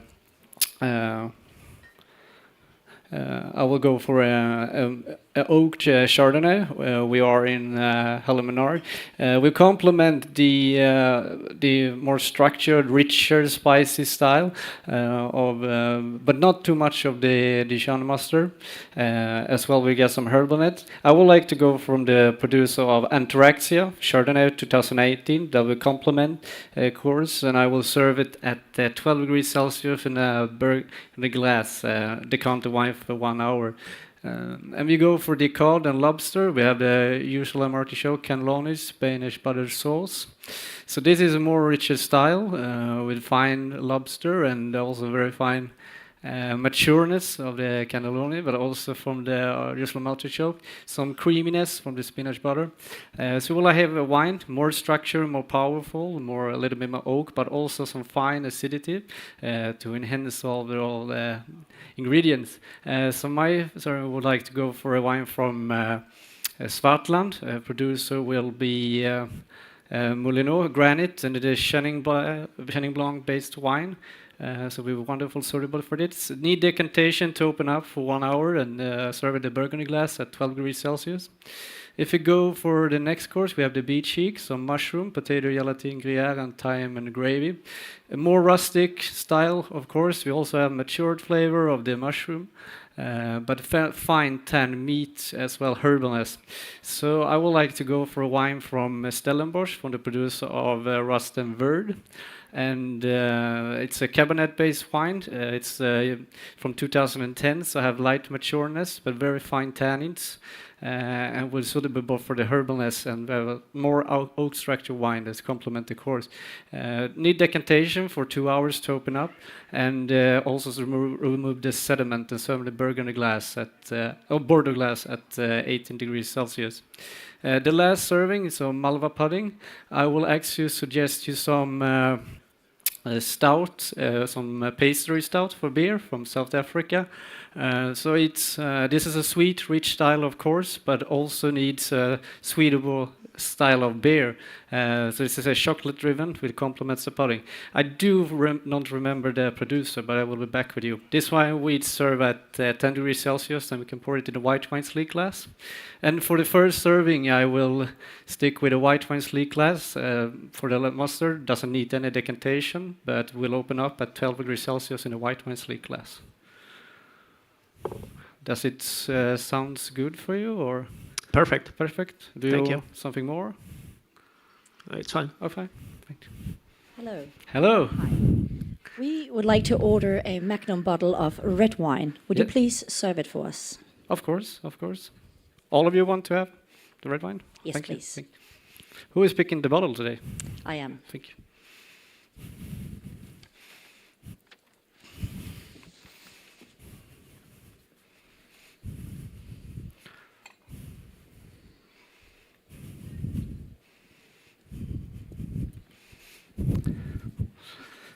So the bottle I have for you to suggestion is from Ricasoli. We're in Tuscany, Italy. 2016 is the vintage.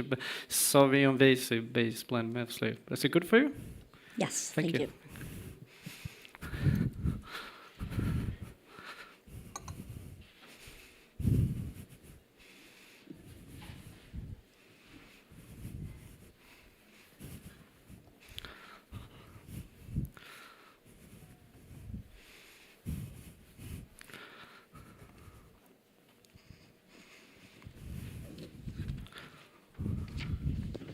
So have a lovely day so far? Yeah. Yeah, wonderful.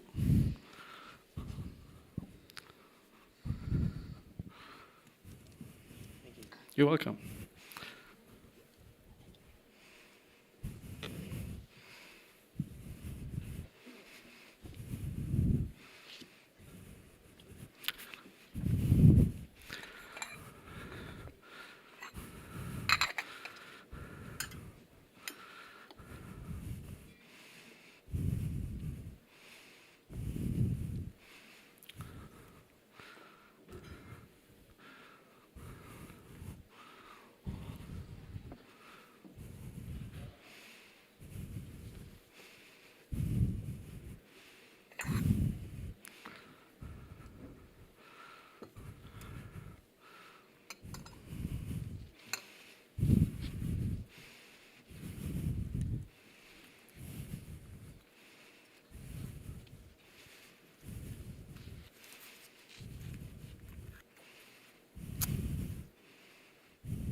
So have you tried this wine before, or is it the first time? First time. Wonderful. So it will be wonderful to serve you.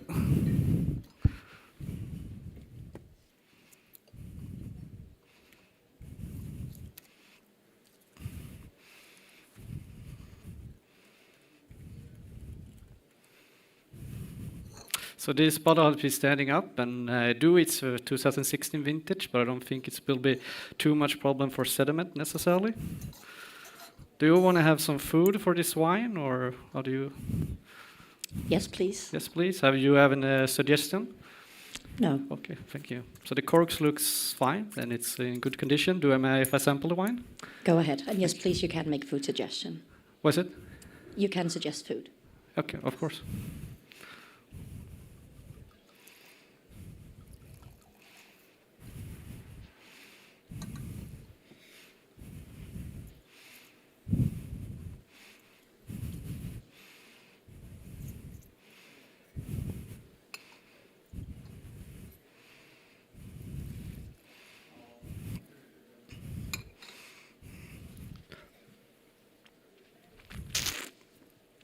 So the wine is in good condition.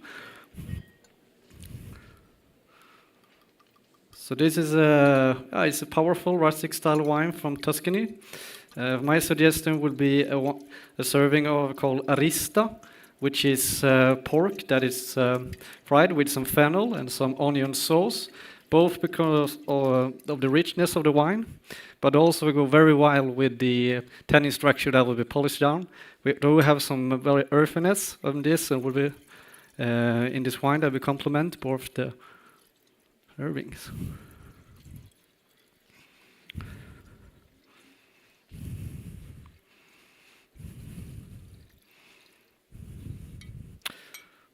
So there is no gin in the wine.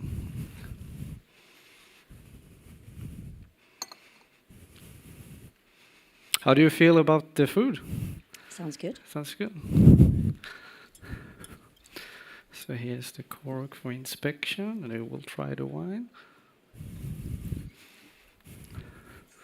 Thank you.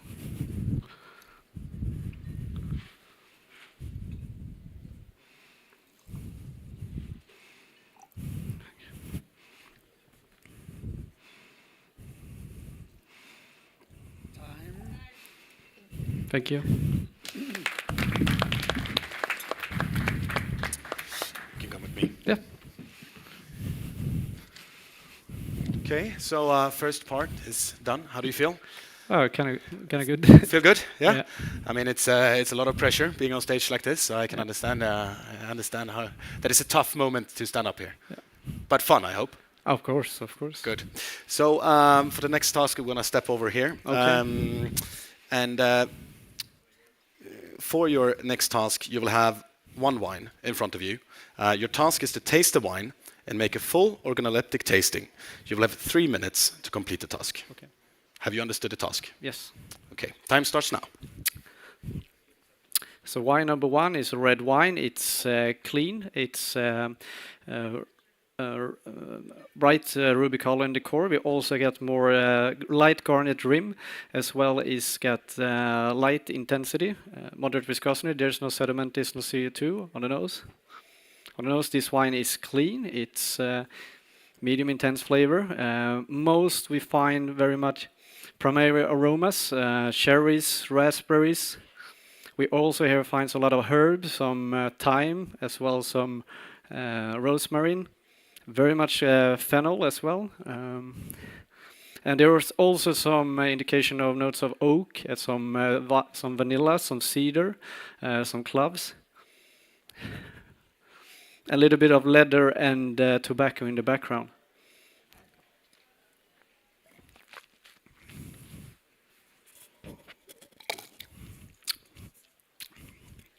On the palate, its wine is clean, it's dry and still. We have a high freshing acidity. The tannins are very grippy on this wine. They're suitable for because it's a young wine. As well, we find some high alcohol with also some full-bodied red wine, medium intense flavor. This wine shows very much ripe fruit of cherries, raspberries. There's also a lot of herbs, thyme, as well some thyme as well as rosemary, spice of black pepper. As also we find a lot of oak. So this wine has probably been on oak, new barricks of cedarwood, vanilla, cloves.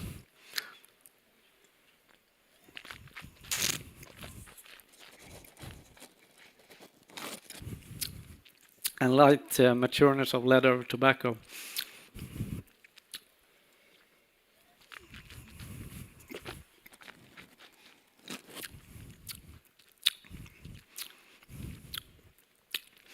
So it's still a very youthful wine.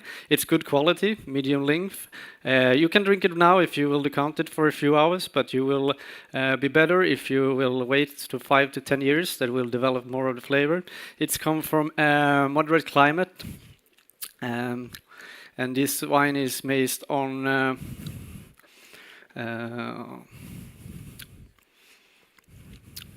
I would say this wine will serve at 18 degrees Celsius in a border glass, gives so much air to open up. It needs a rustic style, of course. I do want to serve this with a Chateaubriand with some red wine sauce to both intense the tannins as also intense the red wine flavor.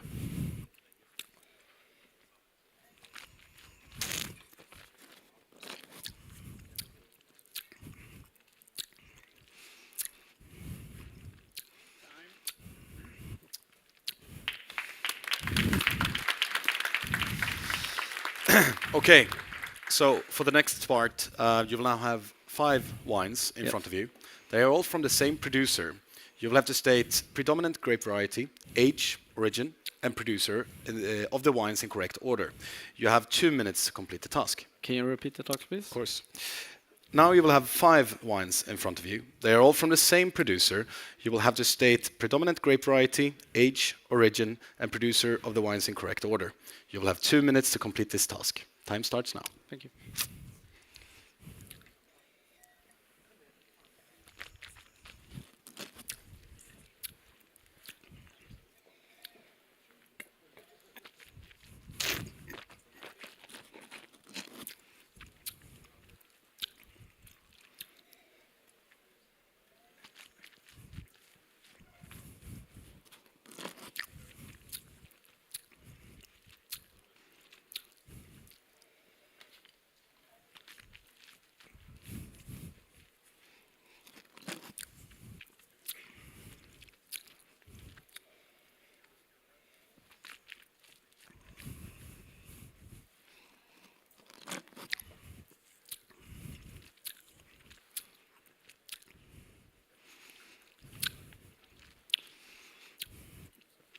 So I think these wines is for all of them is from France.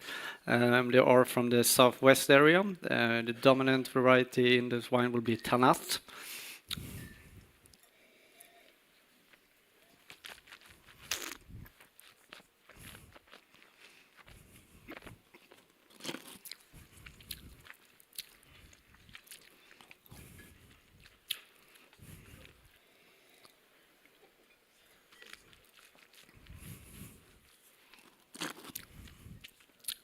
And I would say it's from the producer of Alain Brumont in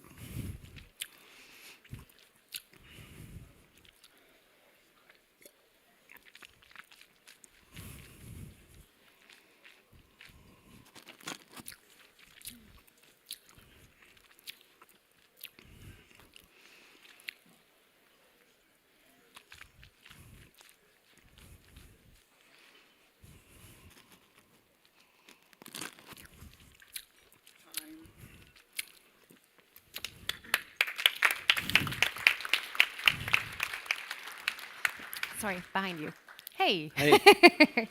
Okay, so the next task is the wine list. Your guests said that they spotted some mistakes in your wine list. Please find the errors and correct them. You have 3 minutes. Thank you.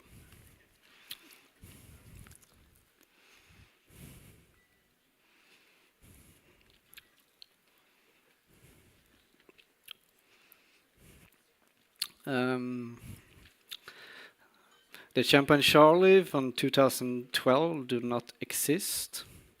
It should be something else from Charles Heidsieck.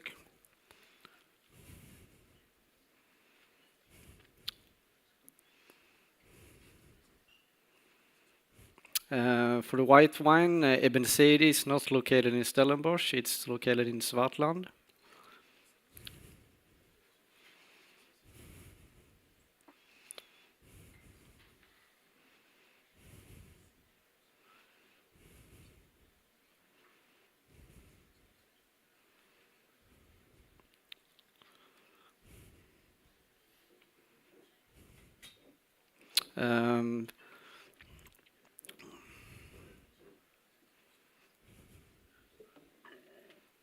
Istvan Sepsi does not make Sasmorodny for the sweet wine.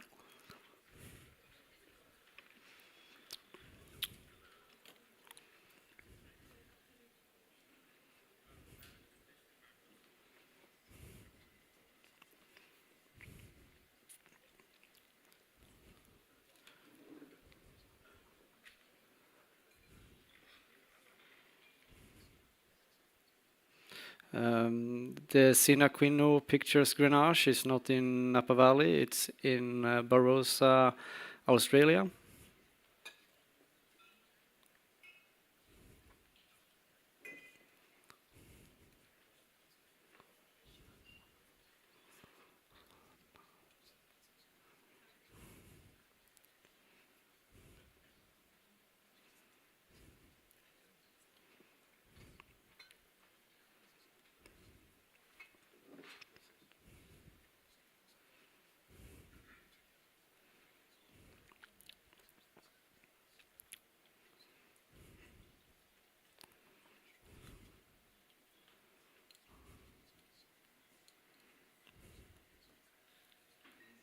And the sweet one from Kloster Eberbach, the Riesling Ice Bernauslese doesn't exist.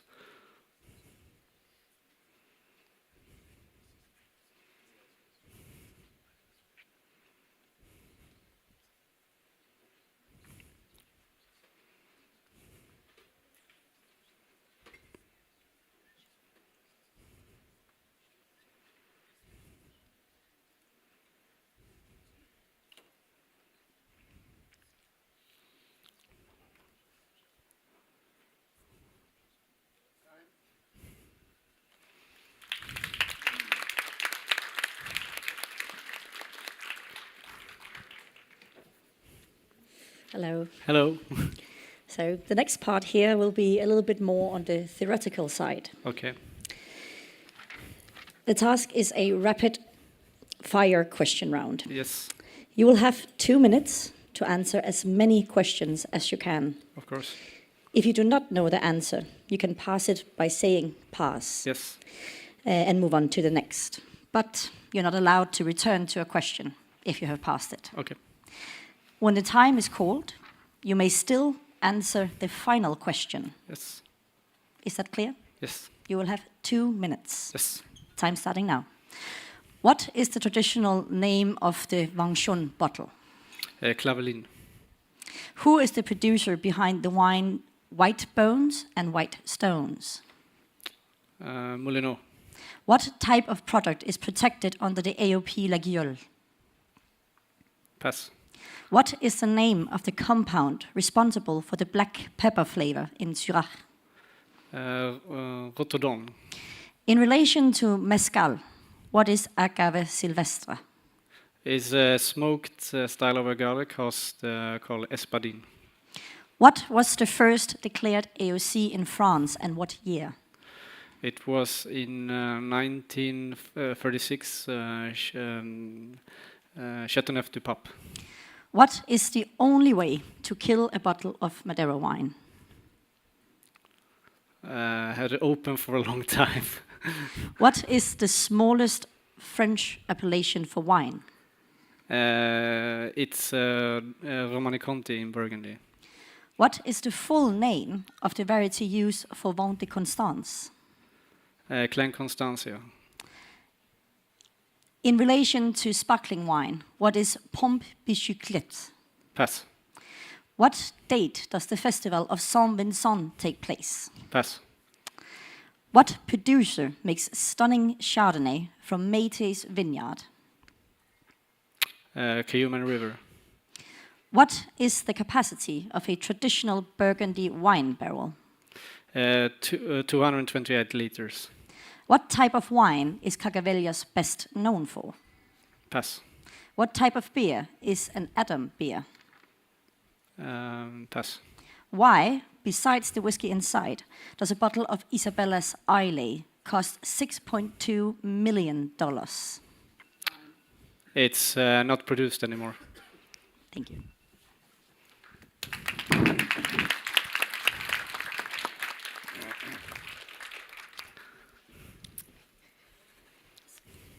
Då så. Då är du äntligen klar. Okej. Tillfälligt, för nu. Du får kliva av i lugn och ro.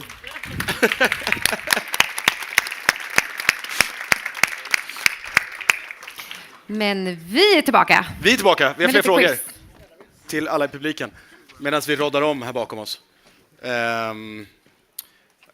Hoppas ni har läst på här nu. Pluggat sen vi var uppe sist. Vi ska lämna Frankrike. Hör och häpna. Vi ska kolla lite grann hur mycket alla har hängt med vad gällande bubbel från Italien istället. Det gjordes en stor förändring i vinlagen gällande Prosecco 2020. Vilken stor förändring kan det här vara? Förlåt? Titta, det är någon som har hängt med. Härligt. Stor applåd. Det stämmer bra. Från och med 2020 så fick man göra rosé och det genom att tillsätta Pinot Noir. Exakt. Till 10-15%. Men vi kan ju inte prata bubbel utan att prata champagne, hörni. Så, Exakt, Frankrike. Nu har vi varit borta från Frankrike för länge. Ja. Jag känner mig lite otrygg när vi inte är i Frankrike. Nej, jag vet. Det är läskigt. Vilken ny druvsort från 2023 är tillåten att odla champagne? Det lät som rätt svar någonstans. Vart var det? Där borta. Bakom pelaren, exakt. Vi har den nya oj gud, jag är ju sen på bollen där. Så, vi har den nya druvsorten Voltis som vi nu då får odla. Också detta är en reaktion på våra obehagliga klimatförändringar. I dagsläget så kommer det vara så att du max får för per odlare då odla 5% av dina odlingar får vara den här druvsorten. Men vi håller på med mer än bara vin idag också. Ja, jag tänkte bredda oss lite. Ja, så att vi måste prata lite sprit och vi ska prata lite drinkar. För det är så här, jag vet inte hur många som har hängt med här, men det har ju kommit jättemycket häftiga nya såna här AI-tjänster. Artificiell intelligens, datorer som tänker själva.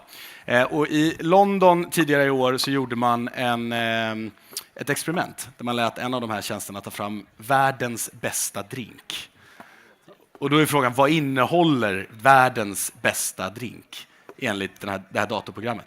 Vi gick upp lite i nivå på svårighetsgrad. Men jag gillar svåra frågor. Kan det vara Fernet GT? Fernet Branca var ett svar där borta också. Nej, inte riktigt. Manhattan. Sprit är rätt svar, det är korrekt. Lite mer specifika svar vill vi ha. Nej, jag tänker att det här är lite överkurs kanske. Ja. Vi tar fram svaret istället. Den heter då Heavenly Sipper och innehåller gin, Saint-Germain, absint, Cointreau, orange bitters och så bubbel på toppen. Kan alla gå hem och prova sen ikväll? Världens godaste drink. Ja. Frågan är om det här rummet håller med om att detta är världens godaste drink. Nu är inte vi världen, men ändå. Nej, men det låter ganska gott. Alltså gin är gott, Saint-Germain är gott, absint är gott. Cointreau är gott och jag gillar bubbel. Du låter törstig. Ja. Väldigt lite bubbel till konferencieren i år. Ja, jag håller med. Ja, tidigare år har liksom en halv flaska gått för det här laget.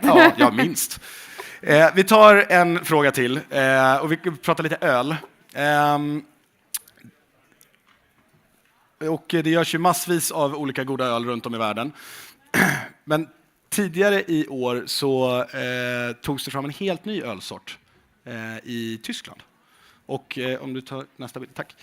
Då är frågan, vilken ny ölsort? Det här är helt världsrevolutionerande. Det är därför vi inte heller har druckit något bubbel, för att du ska nu uttala detta. Ja, precis. Jag kommer bara säga att det här bryggeriet har skapat en ny öl. För att så duktig är jag inte på uttal.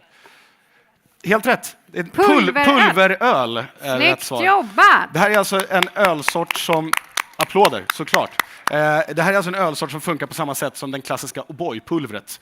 Fast man blandar ut det med vatten. Hipp happ, 2 minuter senare så har man en skitgod kall lager framför sig. Än så länge så har man bara lyckats ta fram en alkoholfri öl. Men enligt bryggeriet själva så ska man då inom en snar framtid även kunna ha alla typer av öl på pulver. Sugen? Ja, framförallt på en alkoholfri öl just nu är jag väldigt sugen.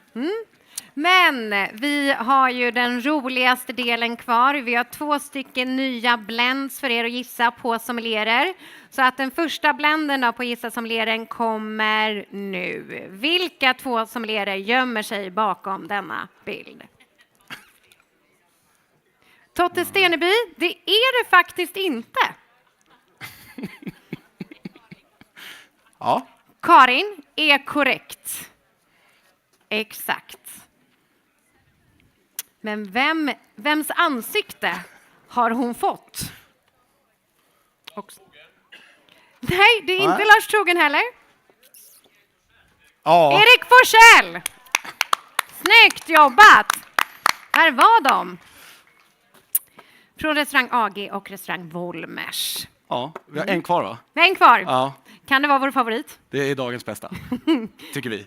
Det här tycker vi också. Vi får se vad ni tycker. Gissa blenden. Vi tycker att det här ser ut som en lite så här tungt, hårt jobbande rockstjärna i många år. Druckit en del glas sprit. Ja, det är Janne och Kalle. Det var spot on där borta från hörnet.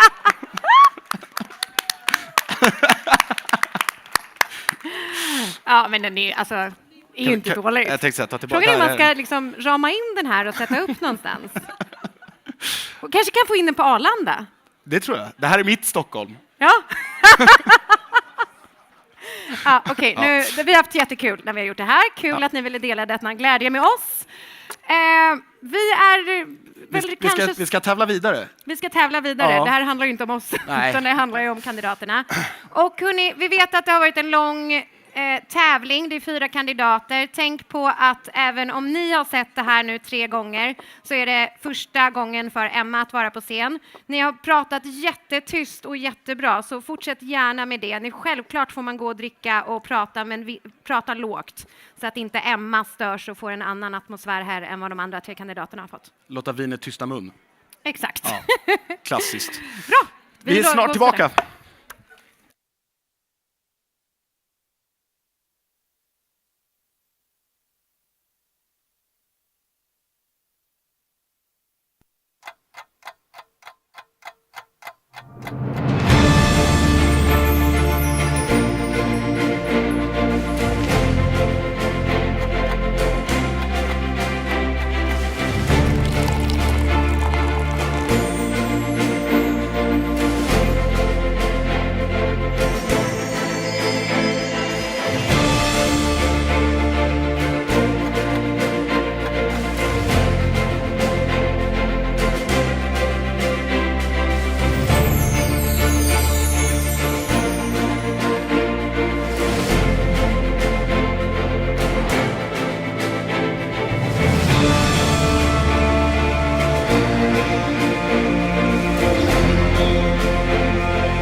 Ja.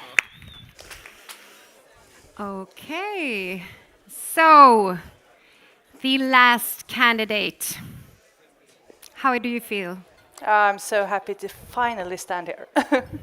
Were you nervous when they announced you last? Oh, well, absolutely. But still, there's a nervous situation overall. So I don't know if it just adds to another level or if it's just that, the feeling of relief just doesn't come. No, true, true. Well, are you ready? I am, yes. Okay, so let's get started. Good. Task 1. Okay. Following 20 minutes, you will work service performing as a bartender, sommelier, and waiter at the same time. Your task is to take care of the dining room at this restaurant and make sure that the guests' demand and different questions will be answered. You will start at table number 1. Do you understand the task? Yes. Okay, the time starts now. Thank you. Good day and welcome. My name is Emma and I'm your sommelier. How may I help you? We have been waiting for some time now to be able to order some drinks. We would like to have 1 white port and tonic and 1 Negroni Spagliato. Oh, fun. Who prefer which? I will just put them at the White table. port and tonic.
So for the port and tonic, if you go to Portugal and have this in the Douro Valley, they prefer to do it a 50-50 version. In Sweden, it might be a little bit more traditional to maybe have 6 centiliters of port wine and then add up on the tonic. So would you prefer to be a little bit more Portuguese today? It's up to you. Oh, nice. So we're working with grey hams, white blend number 5. It's a Muscat based. Would you like me to pour the tonic as well? Yeah.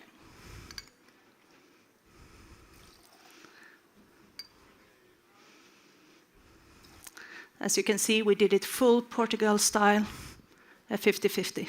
And I also add some orange zest. And I put it in the middle. See if you're in the mood for another one.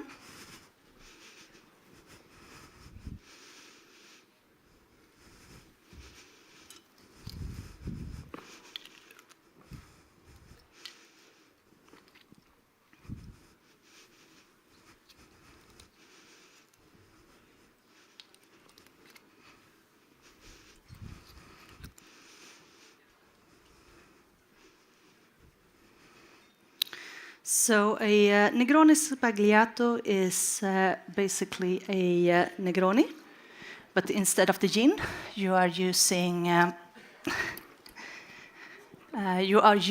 Prosecco, so it's a sparkling drink. And then we're doing equal parts of vermouth and Campari. And now I'm working at a 6 centiliters. Would that be all right for you? Perfect. So what I do is basically that I first chill the glass with some ice, which I will discard now. And I will just chill the strongest parts. we will add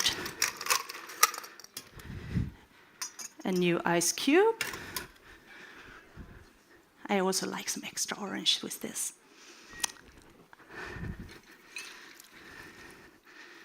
And then there will be some sparkling wine on top.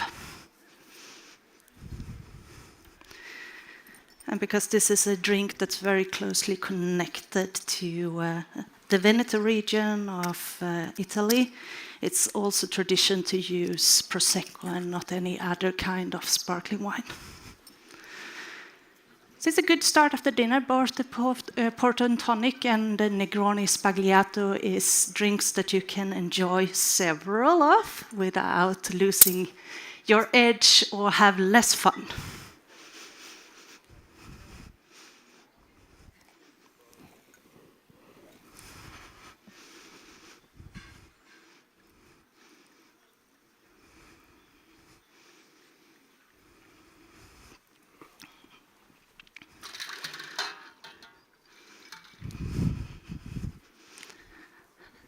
There you go. Is there anything else I can help you with at the moment?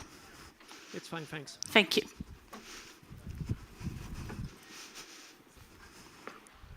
Hi, I haven't been at your table. My name is Emma and I'm the sommelier. How may I help you? Oh, we would like to order a glass of white wine each with oak flavor, please. Ah, absolutely.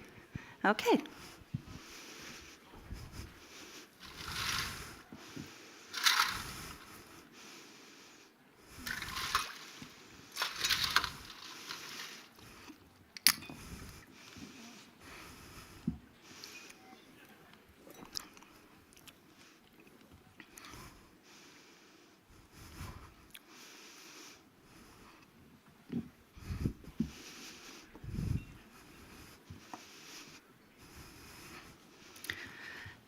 So there's actually a lot of new packagings out on the market right now. Have you ever tried wine from a can? Would you be interested to see? Nice.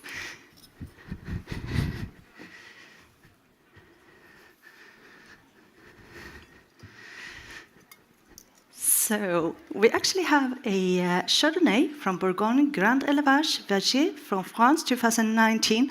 It's an oaked style of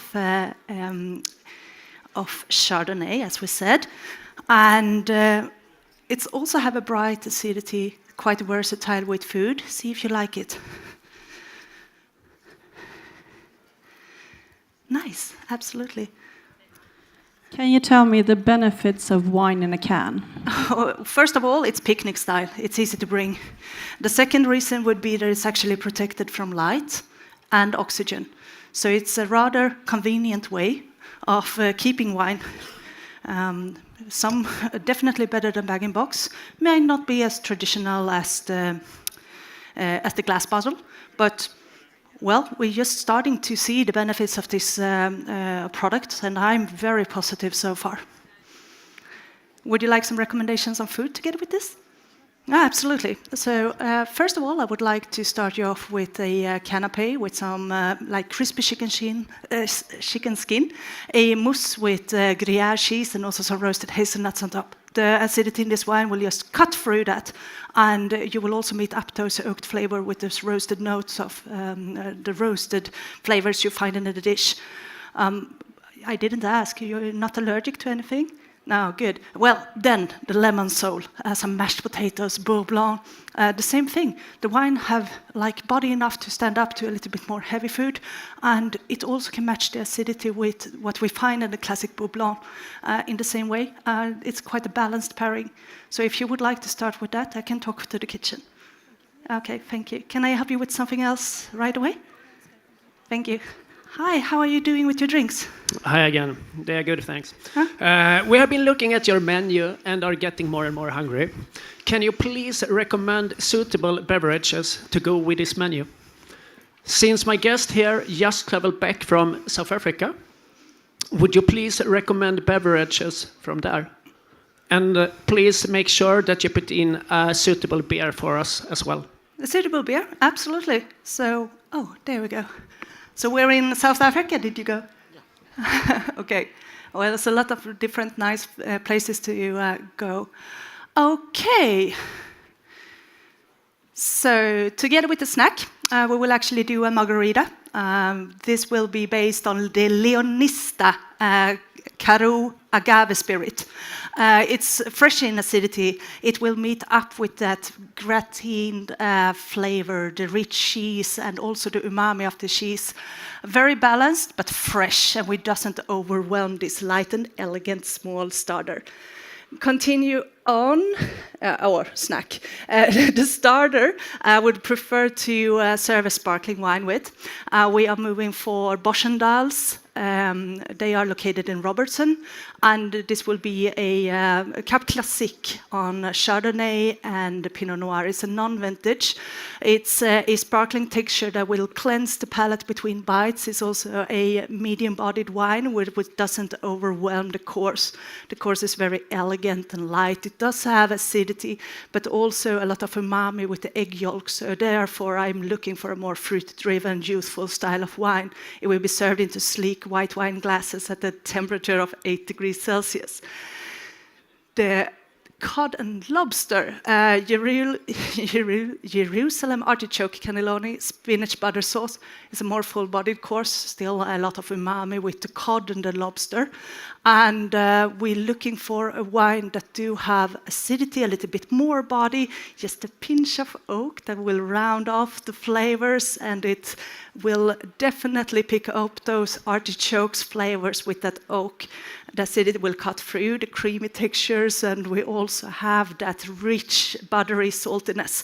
So serving this with a wine from from Stellenbosch Alheit Vineyards, their Nautical Dawn. It will be a 2017 vintage Chenin Blanc. And I would like to aerate this wine 1 hour before service and serve it into large ballon-shaped glasses at the temperature of 12 degrees Celsius.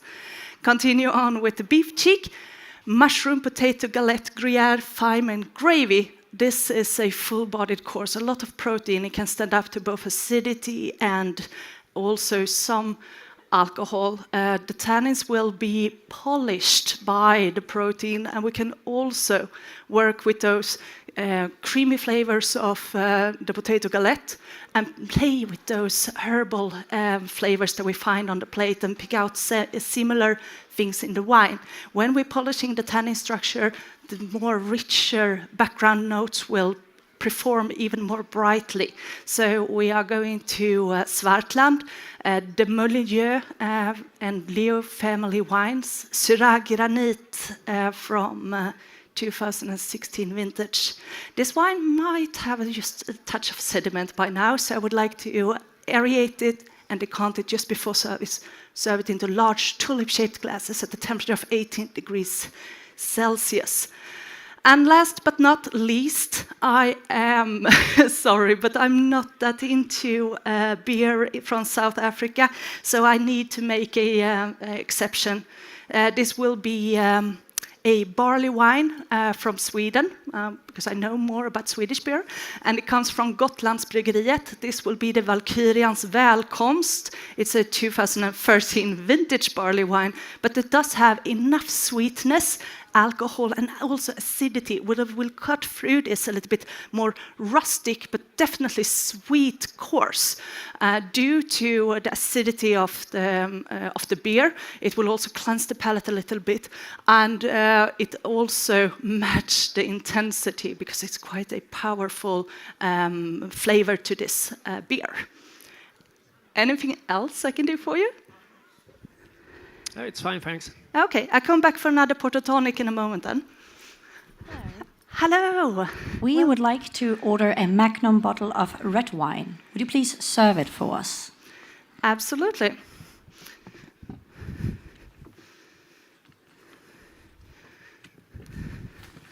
Well, madam, I find a convenient 2016 Chianti Classico Riserva from Baron Reccescoli in Tuscany, Italy, Sangiovese. Would that be good? Yeah. Would you like me to decant it or just serve it? Up to you. Okay, thank you.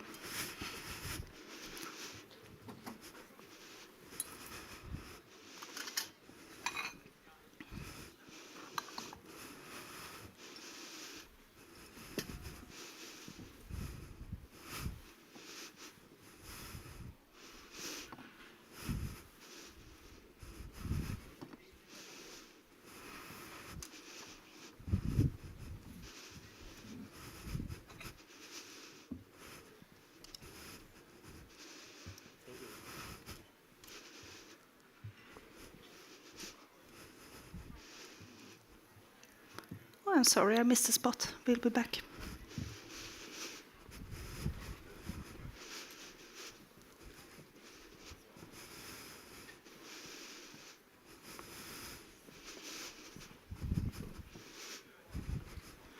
Thank you.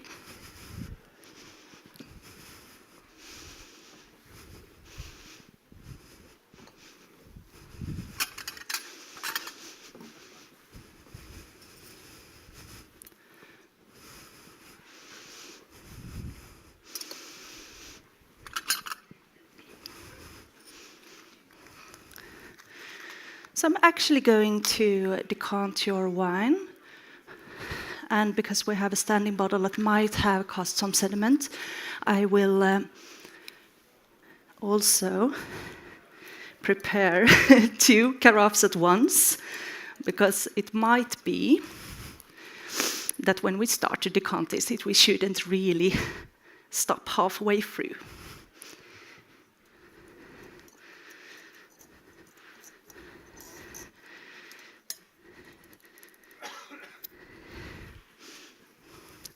The cork is in good condition, so far so good.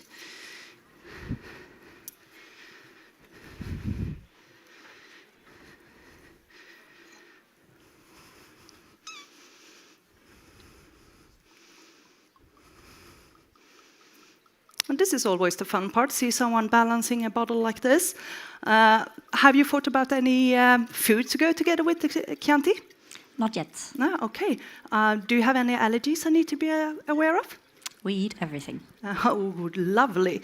Well, I would suggest that we are focusing on the cuisine of Tuscany. Might start off with a vegetarian course with farmer's beans and tomato that will meet up with the acidity of the wine, but also polish the tannin structure just slightly. I would also recommend that we might continue on with a charcoal grilled sea bass with a lot of olive oil, also some roasted vegetables from the gardens around the estate of the Ricascoli. And there's a lot of wine in a Magnum. I don't see any sediment, but I will actually just leave the last centiliter to not make my job undone. So let's see.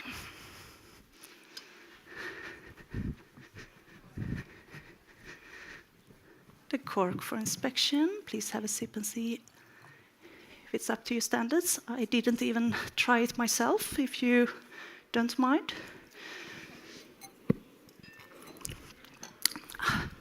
Yeah, I saw that.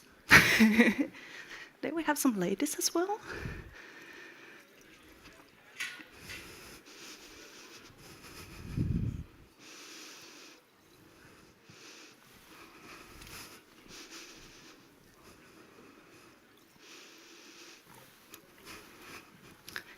You're more than welcome.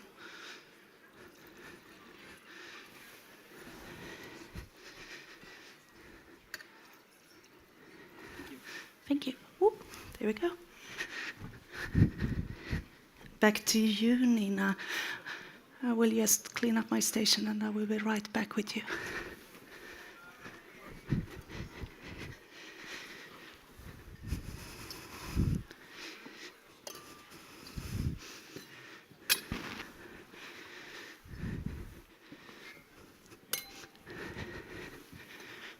Would you like to have the bottle on the table? Yes. Would you like to keep the cork? No, okay. Anything else I can do for you? Okay, thank you.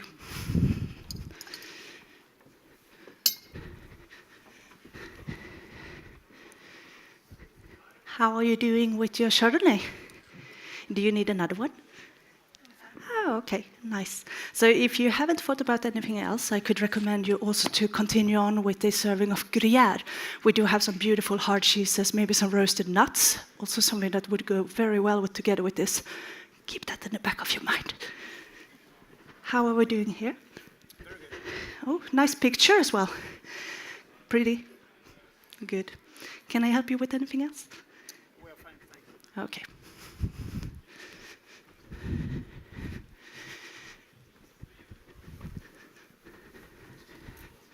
Do you prefer still or sparkling water? Sparkling.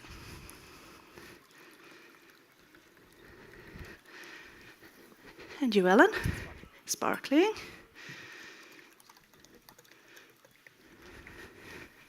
And for you? Absolutely. Monsieur? Thank you.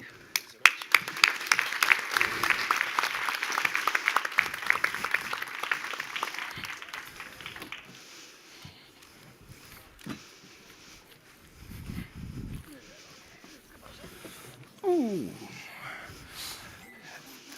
Emma, you can come right up here. Yeah. Okay, so how did you feel about That was this fun. first part? They were very friendly. Yeah? It's not your first time on stage. You've done this for quite some time now. Yes, this is actually my 9th year, so... Does it get easier? Oh, but a round of applause for that.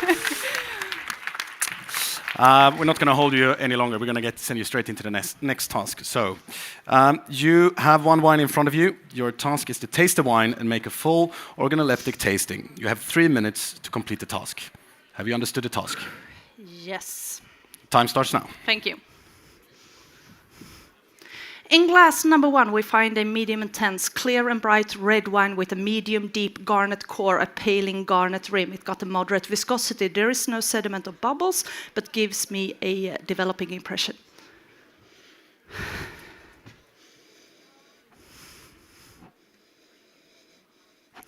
The nose is correct. We have a moderate intensity aroma profile driven by red cherries. It's also tartar fruit like cranberries. We can pick out some sweeter fruits like winter apples, but also some strawberries. Behind this, there is a herbal element with some sage and thyme. There's also flowers in the form of lavender. We also have some darker spices like black pepper, but cloves and cardamom. This wine has spent time on oak and is in a developing state.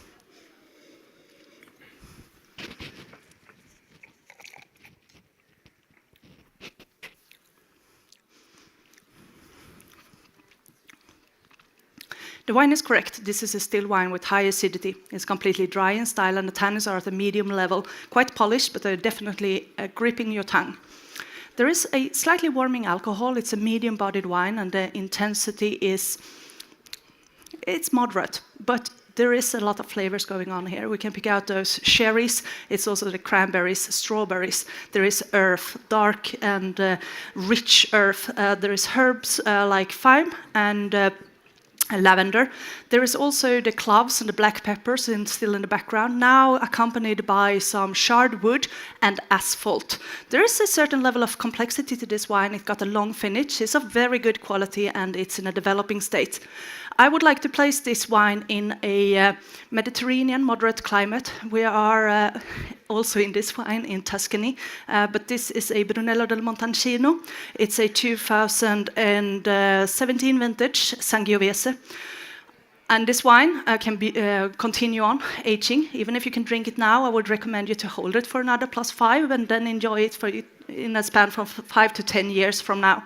And I would also like to decant it to remove sediment and let it breathe for 1 hour before serve it into large tulip-shaped glasses at a temperature of 18 degrees Celsius, together with a medium-bodied, quite rustic course, some whole roasted piglet with smoked tomato salsa and roasted potatoes.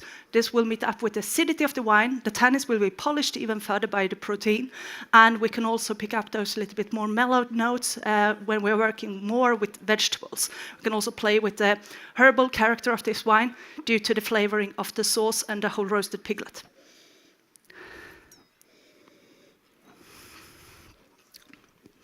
This is a very classic style of wine.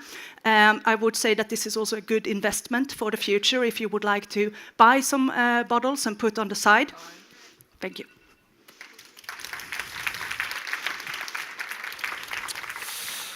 Okay, so for your next task, you will now have 5 wines in front of you. They are all from the same producer.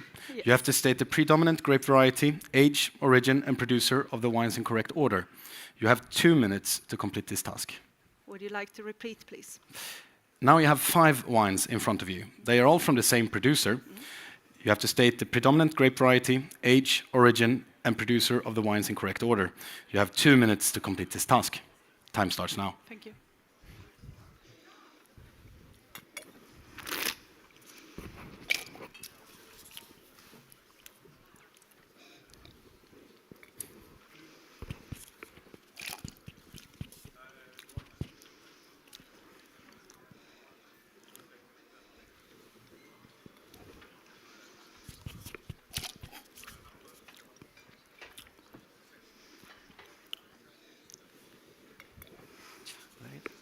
Lukas, glöm inte att du ska få se den här.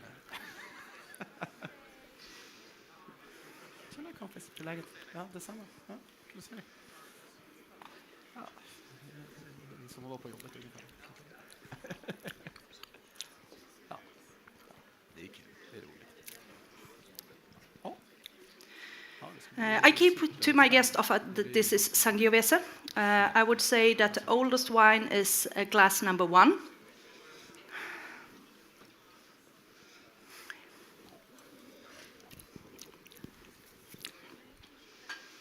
And the second oldest one is glass number 3. And then we have glass number 2, 4, and 5. And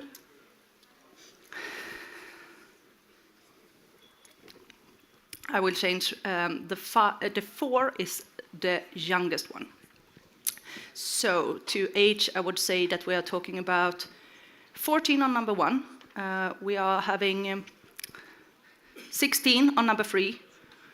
We have 17 on number 2.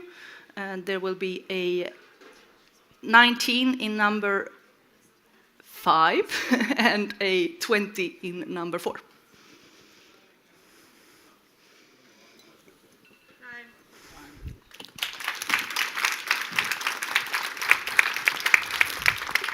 They are all delicious, but yeah. Okay, they're in here for the long run. Okay, so the next task is a wine list. Your guests said that they spotted some mistakes in your wine list. Please find the errors and correct them. You have 3 minutes. Okay, thank you.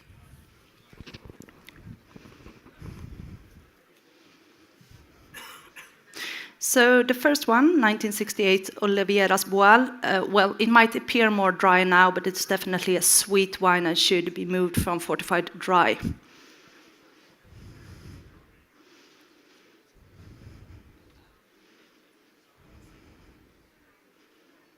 The 2008 Salon was only released in magnums. The 2012 Charles Heidsieck Champagne Charlie was not released. It's a multi-vintage with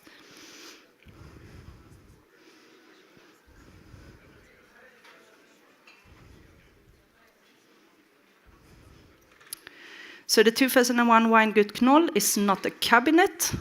We would say that that's either a Steinfeder, Federspiel, or Smaragd, and it's produced in Wachau, not Kamptal.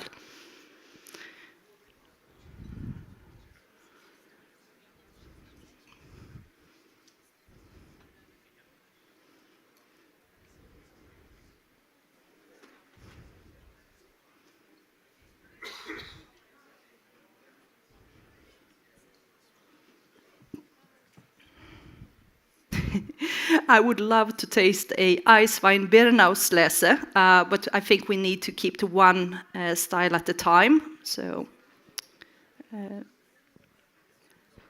we state that this is a Birnauslese.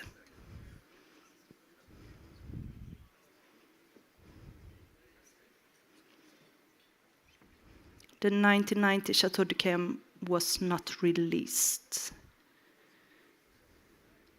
Istvan Sepsky is not spelled that way. It should, well, it should be Sepsky. And if it's a Tsaras, it's actually a dry style, so it should go up with white wines.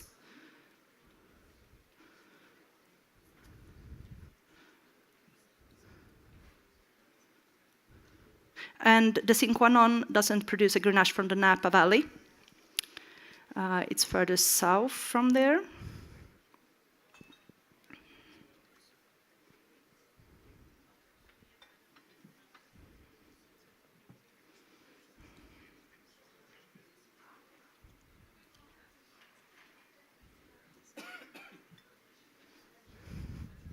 And Chaxelos is the name of the producer that's making a substance, not Francois.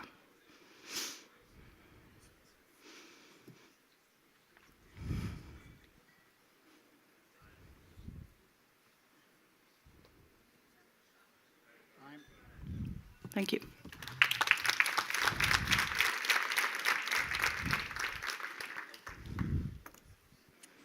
Hi, Emma. Hi. So the next part here will be a bit more about the theoretical part. The next task is a rapid-fire question round. Yes. You will have 2 minutes to answer as many questions as you can. If you do not know the answer, you can pass a question by saying pass, but you're not allowed to return to the question after. Okay.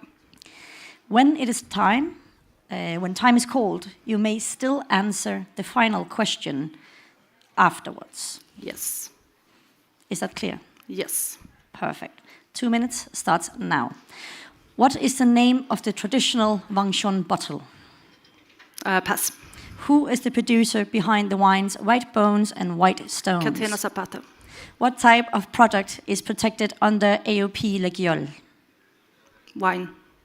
What Continue, What please. is the name behind the compound responsible of the black pepper flavor in Rotterdam. Syrah? In relation to mezcal, what is agave silvestre? It's the agave that's used. What was the first declared AOC in France and what year? 36, and the first one is Arbois. What is the only way to kill a bottle of Madeira wine? Drink it. What is the smallest French appellation for wine? La Romanée. What is the full name of the variety used for Vin de Constance? Muscat de Frontignan. In relation to sparkling wines, what is Pompe Bichoulette? Oh, that's when you put it in the soda streamer, basically. Yeah. What date does the festival of Saint Vincent take place? I should know this. Oh, I will come back. What producer makes stunning Chardonnay from Métis vineyard? Pass. What is the capacity of a traditional Burgundy wine barrel? 228 liters. What type of wine is Carcavellos best known for? Red wine. What type of beer is an Adam beer? It's a top fermented beer. Why, besides the whiskey inside, does a bottle of Isabella's Islay cost $6.2 million? It's been to space. What is the name of the district where Cremant de Luxembourg is produced? Moselle. Which producer makes the white wine ale? Thank you.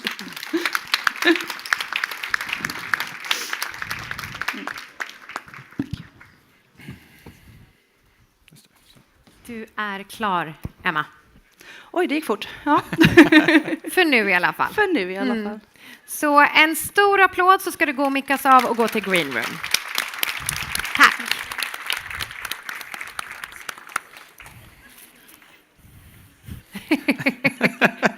Passa på att ta en liten sipp, liksom. Man vet inte när man får tillgång till vin igen. Nu kommer vi att rodda i ordning då, så nu kommer det ske lite fler saker på scen om en liten stund. Men vi tänkte ta tillfället i akt, för vi har ju liksom en superstjärna här just nu. Världsstjärna? Världsstjärna, ja. Om vi kan få ställa, nu rymde hon direkt. Ja. Vi tänkte om vi kunde få ställa några frågor till Nina. Get back here, Nina. En stor applåd för Nina Jensen från Danmark. Up here.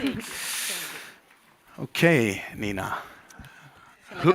Yes, just So now, first question. Who are you? First off, just please, who are Nina Jensen? For everyone, I think most people in here know who you are. But please, who are you? What are you doing? Why are you here today? Well, I'm here because I love wine, and I think it's important that we spread that love and that we connect over it. And this is a very, very wonderful way of doing that. On a daily basis, I work in Copenhagen on the wonderful place of Restaurant Alchemist. It's a 2-star restaurant with a holistic dining concept. And then I also have been a competitive sommelier for quite some years. You have? Yes. But you used to spend time in a certain 3-star restaurant, didn't you? Right? You used to spend some time with us here at Franzén in Stockholm. Shout out to Franzén. So, Three wonderful I months. mean, I'm going to take a lot of credit for what we're getting to, because you were just competing in a quite major sommelier competition. Yeah, indeed. And you did fairly well, if I might say so. Thank you. Yes. Thank you. So, for everyone who doesn't really follow here, Nina were competing in the World Championship, where she finished on an astonishing 2nd place. Big round of applause for that. We have the second best sommelier in the world, which is humbling to say the least. So please walk us through, how was the experience with the World Championship? I mean, what is still in your mind after this experience? Well, I think it's hard to sum up what is going on in such a week. What is important to know is that every single person who takes part in a competition like that, they pour their heart and soul into it, and they really dedicate themselves. It's a matter of priority. You choose to do it, and that also means you choose to leave out many other aspects of your life. So there is so much emotion, so much memories, so many hours that just culminates within the span of 5 short days. That sometimes feel long, however. So it's a time of, big emotions, which is both very, very positive emotions and some very hard emotions. But overall, it's a very, very intensive week where you get to also meet with people from all across the globe, and you see how cultures are different in their approach to wine, and you learn from each other, you exchange ideas, you also build up great friendships in a short amount of time because you are in something so intensive together. So you really kind of get close to each other. But I would also say it is a week where you feel you are on from 8 in the morning to 12 in the night, and you are there to perform. So you ask yourself so many questions, and the hard part is when you have finished it all, to then also wrap it up in your own mind, to not stay in it, but move forward. So no, I wouldn't say I'm completely there yet. Fully understandable. But I'm I trying, think your answer was it summarized everything that at least I wanted to know. But yeah, I mean, competition as a sommelier, Maja, you have some experience of this. Myself, some not close the to none. same, but I have some experience of that. But I must say, I was in Paris and I watched you perform, because you can actually say perform because it's a performance, and it was absolutely stunning. So if you haven't seen it, you should all go into YouTube and look at it, because it was amazing. But because it's a lot of people in here, we have some people from the quarter and semi-finals sitting and watching now, and we have some students in different schools. If you should give them, why should they start competing? Do you have any? Why would they? Why would they For start sure, competing? It's a lot of time. Yes. I've certainly thought about that many times myself. Yeah. And time and time again, I arrive at the answer that it's always a good thing to compete. You do improve. Ladies, we do have to move this way. Perfect. But I mean, you do improve, because the thing is, by competing, you are, first of all, forced out of your comfort zone. So you get a chance to actually test yourself in ways that is not possible otherwise. So you learn a lot about yourself, both from a professional angle and a more personal angle. But secondly, you also get a completely different view of what it means to be a sommelier, because you ask yourself the relevant questions. You ask yourself, what would you actually do in different scenarios? You learn to time yourself. You learn how long time does it take to speak a minute? How long time does it take to do service? How long time does everything take? So you build up a meticulous precision, which is hard to achieve if you don't have anything to work towards in that sense. So you actually use that as well when you're working in the restaurant? Exactly. You can see that very often people who have been competing, it can also be a long time ago that did it, but they have a sense of efficiency. They have a sense of kind of thinking things through. So it's a very good way to build that up. It's not the only way to do it, but it's a good way to do it. And then you learn about, the wine world from such a broad angle. And when people ask me like, why should I know all the wine regions in Romania? Well, it's simply because then you have a better understanding of why Burgundy is special, why that is remarkable. So to get that broad view would kind of build your deeper understanding also of the things you work with on a daily basis. So if you should give the candidates that have been competing today some tips, not the one on stage because they're on the green room, I mean for people who want to compete, if you should give like, this is a great tip if you want to succeed. Absolutely. I would say work with understanding, not memorizing. So you need to understand what you're reading, you need to understand what you're doing, not just memorize a list or a ton of things, because if you build that understanding, it will also stay with you after. What's your plan now? You don't need to answer. There are so many. I'm endless. No. Hopefully there will be a lot of things that are relating to a different cultural life as well. But in terms of wine, I think to be able to pass a lot of that joy onwards and some of the things I found most interesting about it. So to take perhaps a bit of part of teaching would be wonderful. Okay, great. Thank you so much for having us. Nina. A big applause. Thank you. Det har roddats om runt omkring oss, men jag tror att de har lite kvar. Frågan är om vi eventuellt kan sno Mr Lindefors och fråga lite om vad som hände här inte nu som kommer hända, utan vad som har hänt. Får man fråga det?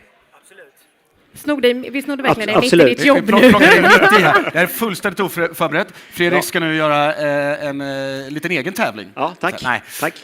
Men du kan väl berätta lite grann vad vi precis har fått se här på scen. Vi hade ett servicemoment här nu på 20 minuter. Ja, exakt. Och det här är ju en typ av moment som vi sett att vi gjort de senaste åren och som vi också... Vi ska komma ihåg att det handlar inte bara om att det är ett svenskt mästerskap, utan vi förbereder även 1:an och 2:an inför ett nordiskt mästerskap. För de kommer också resa vidare. Så att vi vill ge dem så goda förutsättningar som möjligt för att prestera bra i de nordiska mästerskapen. Och vi vill ju också... Cocktails har ju börjat bli en grej som man ofta åker dit på. Absolut. Så att, och det är ju det här, det handlar inte bara om att vara en duktig sommelier och kunna sina viner. Utan en sommelier ska ju kunna hela hantverket och kunna alla drycker. Kaffe, te, sprit, öl, sake, drinkar, gastronomi, ost, vin. Det är ett ganska stort och brett ämne. Sen är ju såklart kärnan handlar ju alltid om vin. Så det var, och sen så var det en liten kuggis där med att de skulle hitta att det var burkölen som hade legat på ek. Precis. Vi skojar själva, Tuborg grön, men det var ju ett vin på burk. Ja. Och just så är öl. En vit bourgogne på burk. En vin bourgogne på burk. En liten kuggis. Man kanske inte så van vid att jobba... Du var så sugen på öl, Maja. Jag är så törstig nu alltså. Men snart är jag klar, tänker jag. Nu har jag gjort så mycket här. Exakt. Och sen hade vi mat- och vindelen. Någonting du vill kommentera där? En meny, sydafrikanska drycker. Exakt. Jag tror att menyn i sig kanske inte var så avancerad. Den var ganska rätt fram med vad för typ av rätter, vad för typ av smaker man hittade. Men sen försöker vi alltid göra det lite svårare för kandidaterna att de på på stunden ska komma på lite mer specifika viner. Och nu satte vi begränsningen på Sydafrika och vill också se dem slänga in en öl i den mixen. Knepigt. Om vi går till vinmomentet då, kan du avslöja vilket vin de provade? Får du det? Ska vi fråga Janni nästan? Får vi säga vad det för viner de provade? Ja, absolut. Ja, men då gör vi det. Man vet ju aldrig om det är någon som... Annars kan väl du blinda det bara och berätta vad det är. Exakt, jag kan berätta. Det enskilda röda vinet som de provade var en Chateauneuf du Pape, årgång 2017, ifrån den gemensamma producenten. För sen så fick de ju in ytterligare 4 glas. Exakt. Och där sa vi att den gemensamma nämnaren på alla de här då 5 glasen är producenten. Ja.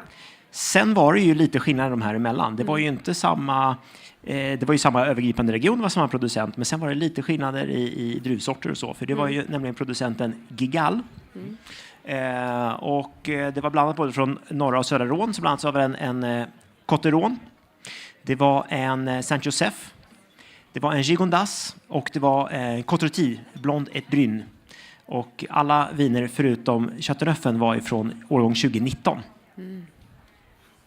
Så var det vi ville att man skulle hitta. Men det var knepigt. Ja, väldigt knepigt. Om vi går vidare till vinlistan kanske vi inte kan rätta. Den kanske vi kan rätta lite senare. Precis, den är ganska specifik i vad som är fel. Ja. Men då fortsätter vi med de två delarna lite senare då. Ja. Så om folk vill fylla på glasen och gå på toaletten så gör detta nu, för snart går den sista delen av finalen på scen. Ja. Ja, 1 minut ungefär.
Ni.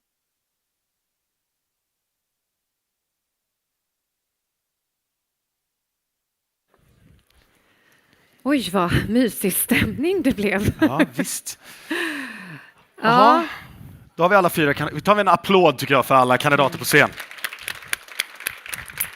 Det har ju varit en ganska tung och stressig dag och då har de ju ändå haft en liten stund också på sig att jobba igår också med den här tävlingen. Så ni har ju haft ganska många timmar att tävla. Till att börja med, Elliot, var jobbar du någonstans? Prata igen. Hallå? Hallå, ska vi se om vi får Elliots mick att fungera? Testa. Ja, kolla nu. Restaurang Niche i Stockholm. Så då vill jag ändra på det då, eftersom jag sa att du jobbar på Vinjas. Min presentation av kandidater och av mig själv och av Lukas har gått åt helvete idag. Sådär. Ja, men det är mycket att komma ihåg. Vilka vi är. Ja. Och, ja. Men nu ska allting stämma. Så nu har vi allting korrekt här i alla fall. Bra, men vi kanske ska ta med oss Janni upp på scen, va? Det tycker jag verkligen. Vi ska ha lite hjälp av henne. Bra. Ja. Det är väl inte så mycket att hålla på. De här ser ut så att de är sjukt redo. Så vi kör väl igång. Jag tänker det. So, for your next task, it will take place over 3 rounds, and it's about answering yes or no questions as they are stated.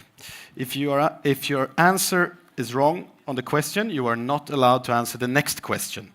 Do you understand the task? We would also like to ask the audience to stay quiet over this whole next part of the competition.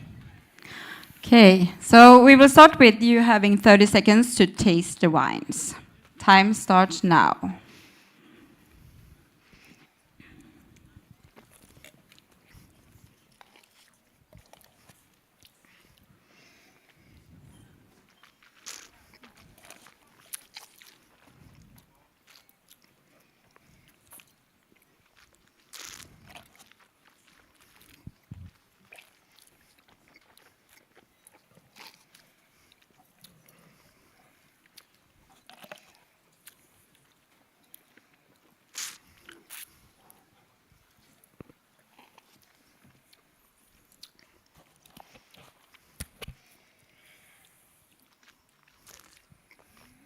Time. Okay, we start with wine number 1. This wine is from the old world.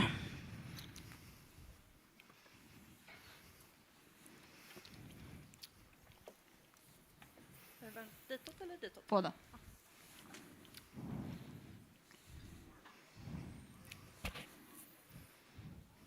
Okay. Can I see? Emma, you're out. Next question. This wine is made with a tank method.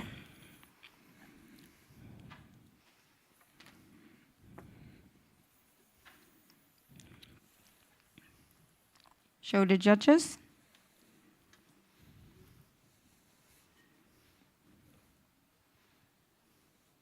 Yes?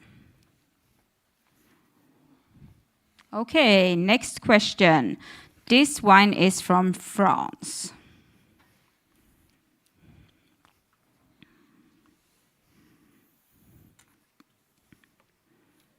Okay.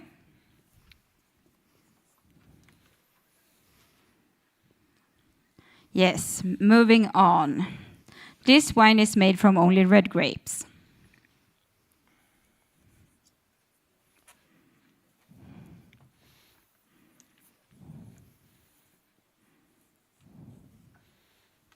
Okay. You're all out. A round of applause for the first wine. Continuing on the next wine, and everybody's back on track. This wine is made from Pinot Noir.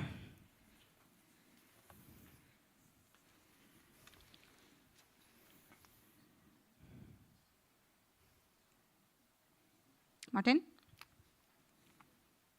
Okay, next question. This wine is from Italy.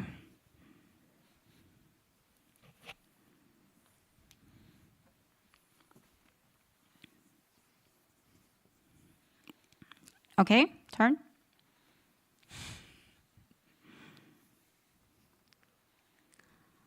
Albert, you're out. This wine is a blend.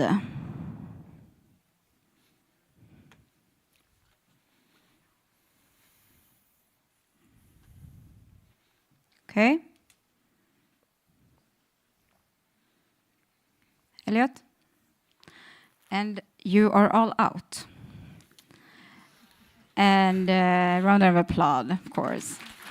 Ja, det är bra. And then we have the last wine. This wine is fortified. Okay.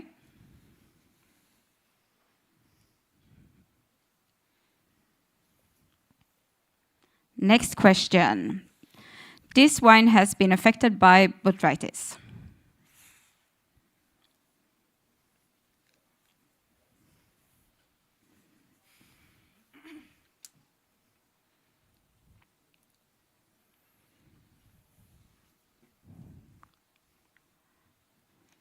You two are out. Next up. This wine has been aged in oak.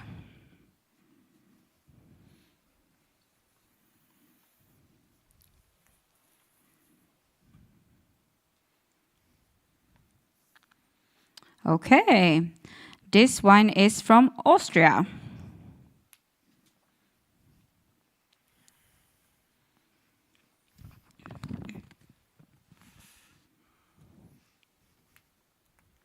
Okay. This wine comes from volcanic soils.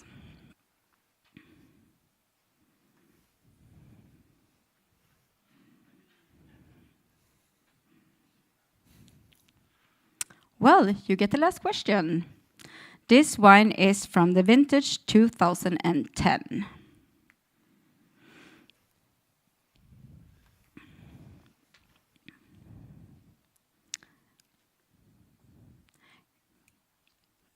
A round of applause, and we're done.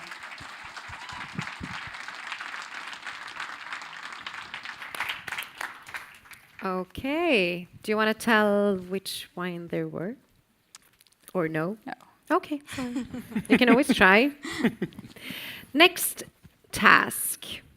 You will now be shown some slides consisting of some pictures. Your task is to identify the picture. Each slide will be shown for 20 seconds, after which you must present a written answer on the whiteboard. Do you understand the task? It seems like you do. Good. Let's go.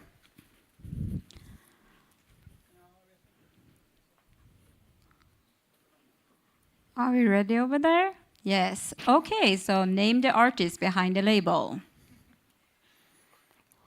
And the next one, the first one comes up now.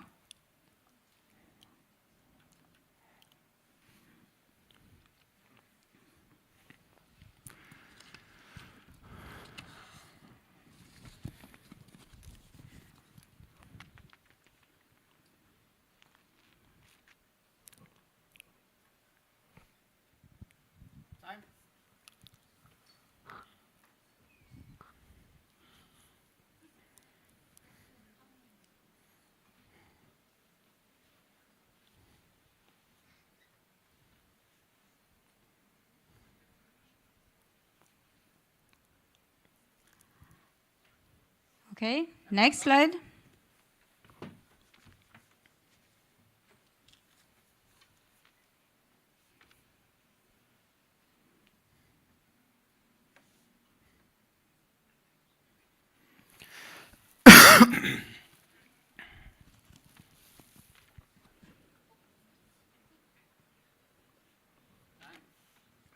Okay, show the judges.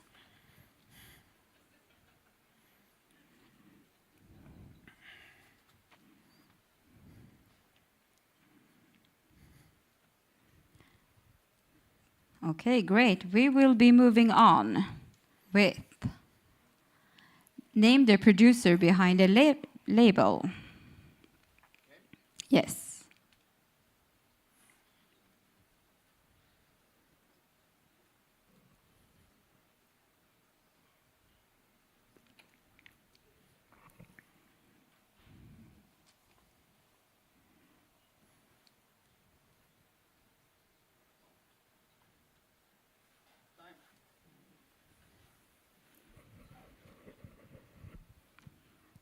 Okay, next up.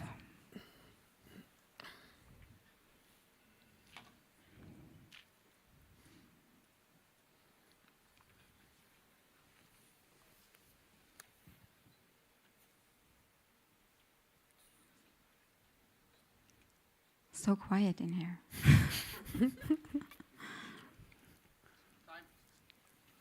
Okay. Okay, let's go on for the next one.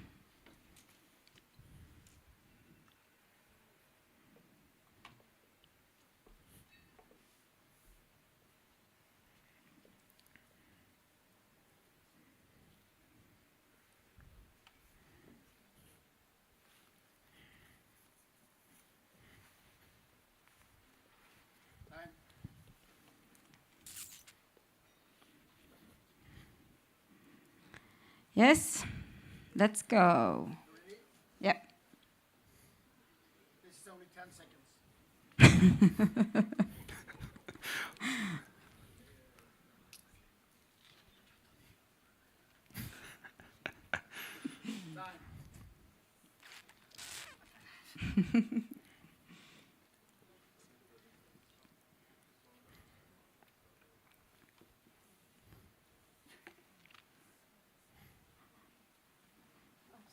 Nice.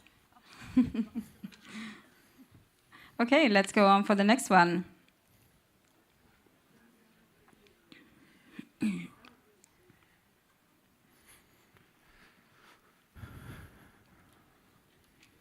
It's just 40 more slides.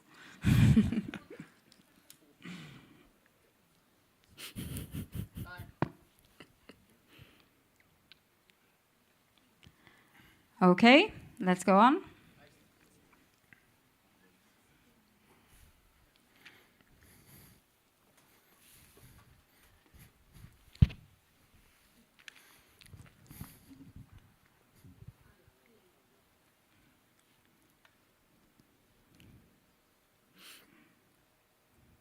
Time. Great. Okay. Speeding up.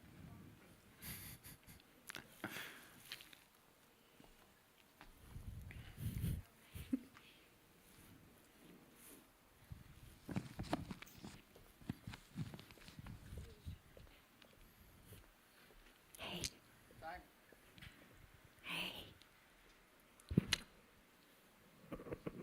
Okay. Let's go. Time.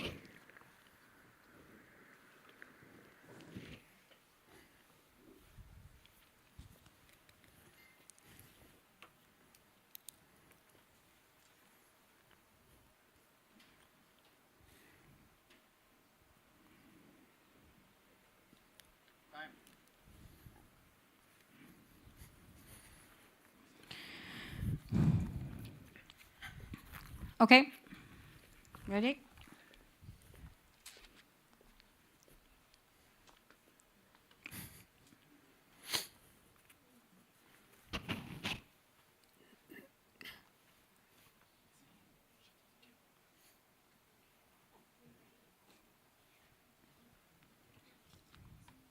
Time.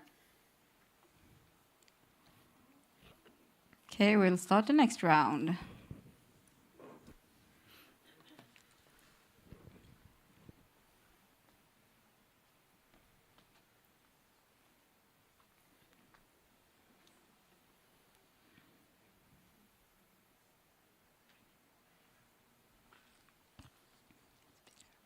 Time.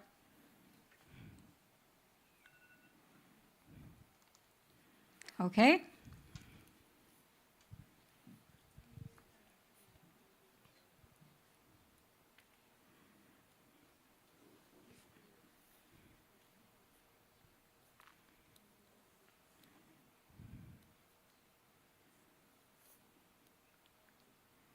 Time.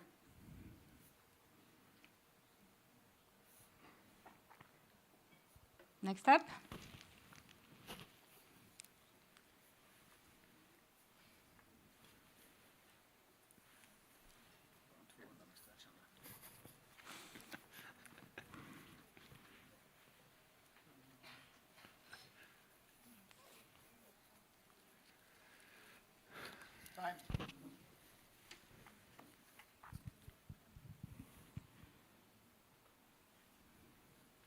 Okay, let's go.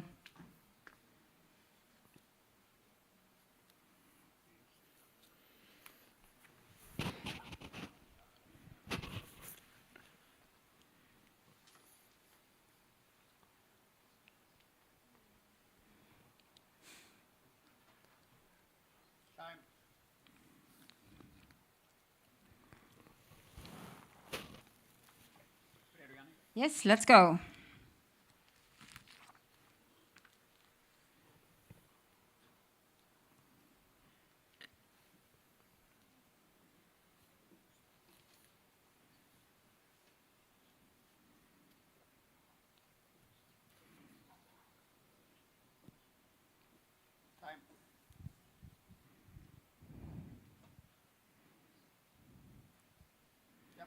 Yes.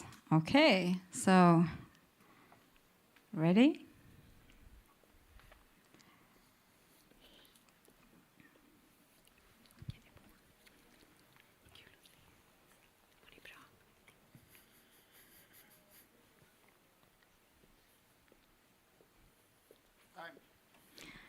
So we're moving on to name the winery. It's just a few more now. Okay. Yes.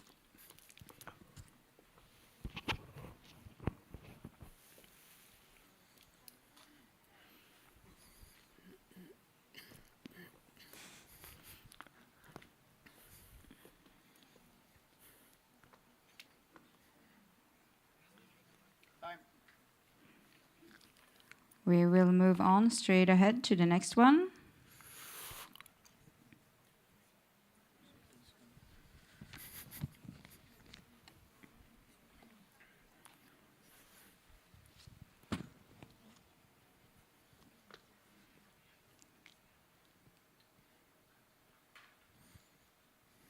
Time.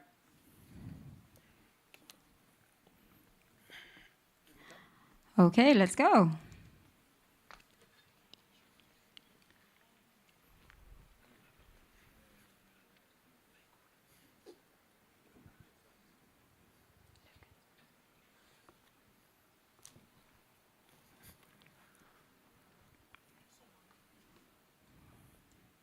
Time.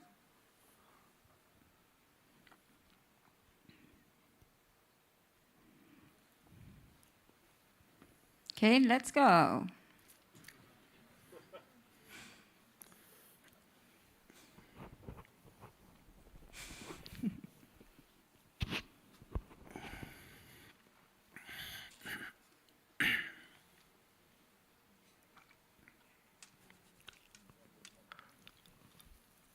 Time.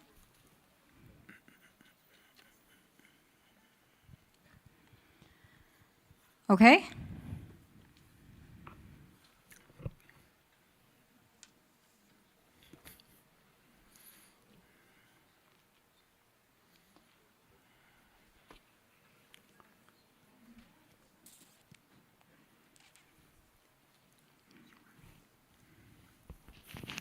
Time.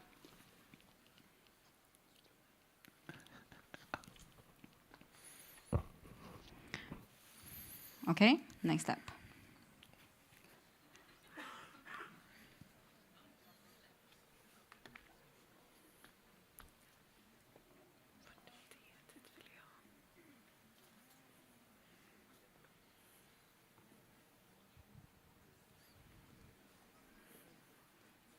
Time.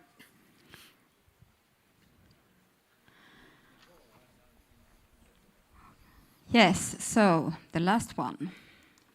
Name the winners. In this one, you will have 2 answers in the next lead. Okay.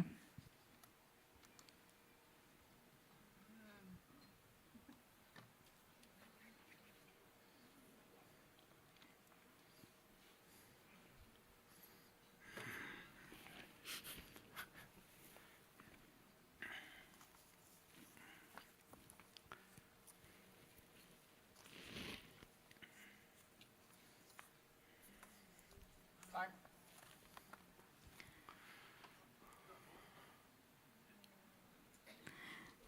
Okay, that was it. Give them a big applause.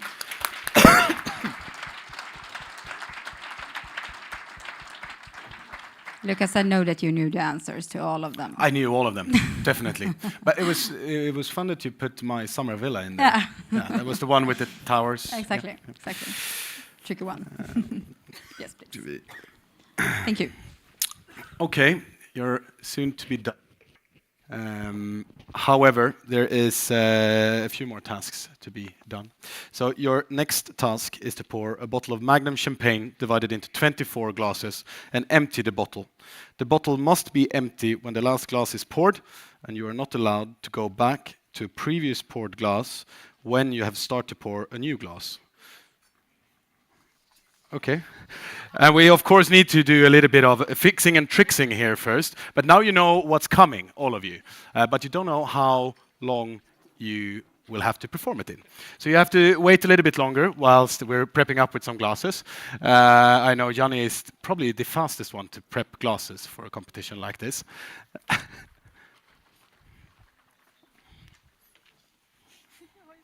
Mm.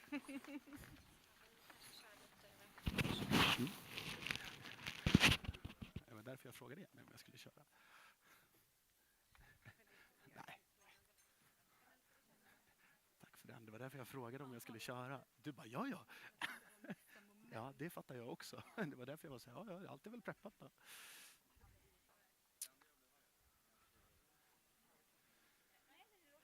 Ska du låta det stå så, eller? Ja, bra. Då så.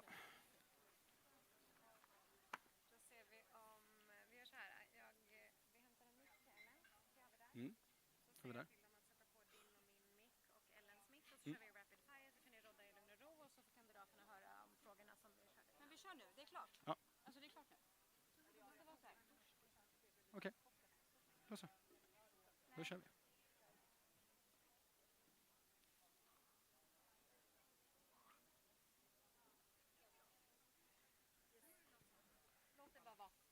Men du, då gör jag så att jag upprepar den en gång till. Så får alla höra den en gång till.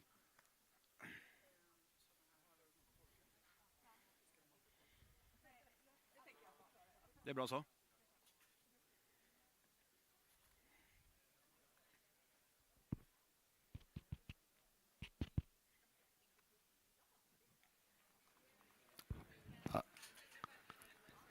Ja.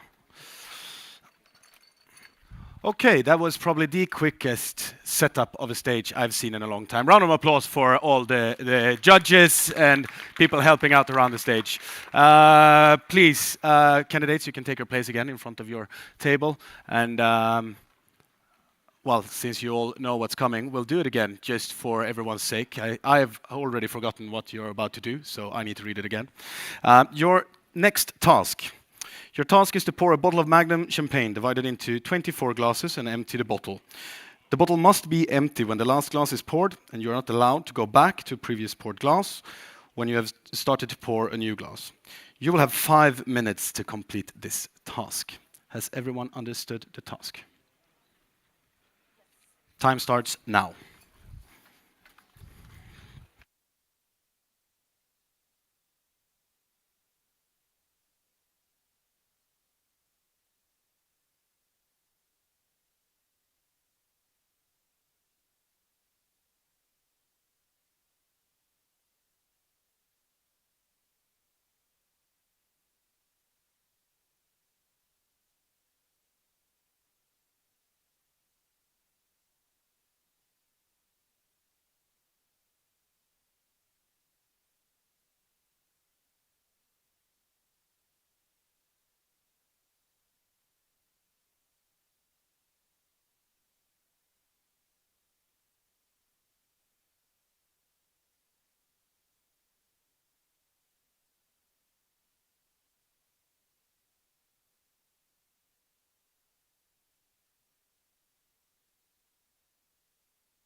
ligger här framme. Ja. Det blev champagne på hela scen. Vad härligt. Vad duktiga ni har varit. Jag tror att vi är helt klara, va? Jag tror att ni är färdigtävlade. Så att nu kan ni liksom släppa ner axlarna. Ni behöver liksom inte stå här och spänna er längre. Så slappna av, ta ett djupt andetag. Även om ni alla har liksom stått på scen tidigare så misstänker jag att det är ganska mycket spänning som släpper nu. Och Eller? så snart domarna har tittat igenom alla glasen så skulle jag ju föreslå, om ni vill, utan att promotera alkohol, att ni tar ett stort glas champagne. Och Paul Rocher såklart.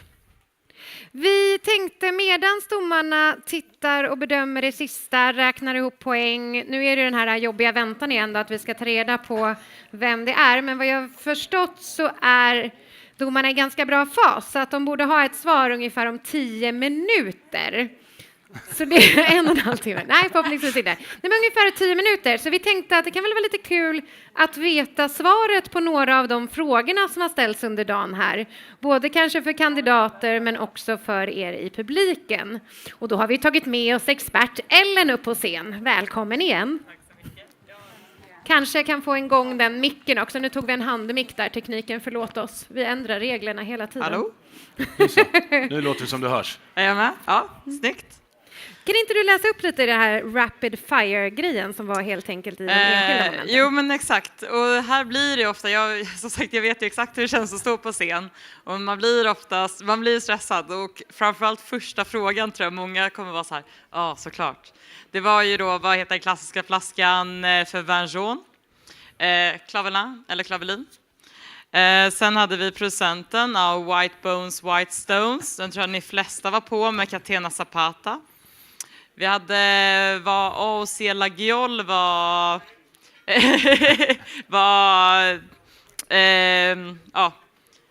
vad ska jag säga, protected.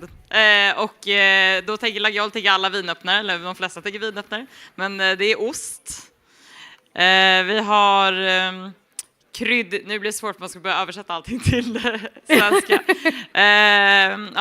Svartpeppar eller kryddiga tonerna i vin, rotondon.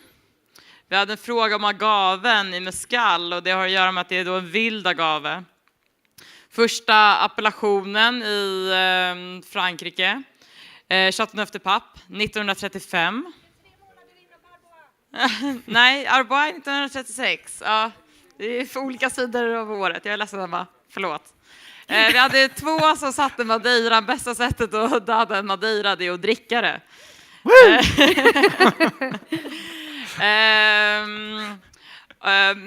Minsta AOP:n, och det är ju La Romanée. Var någon som var väldigt nära som sa Romanée Conti, men La Romanée är rätta. Druvor i Vin de Constance är Muscat de Frontignan. Vi hade frågan om jag har inte frågan här så jag försöker ta det i huvudet. Det är lite Jeopardy för dig här nu. Du får svaret så kommer på frågan. Jag har bara svaren. Vad är carbonated sparkling wine? Men det var det här fina ordet som hade att göra med mousserande vin. Och det är, tack Sören!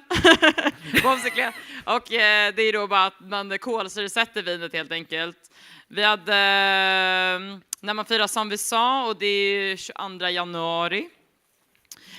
Vilka gör Mates Vineyard, Kimmer River, Nya Zeeland.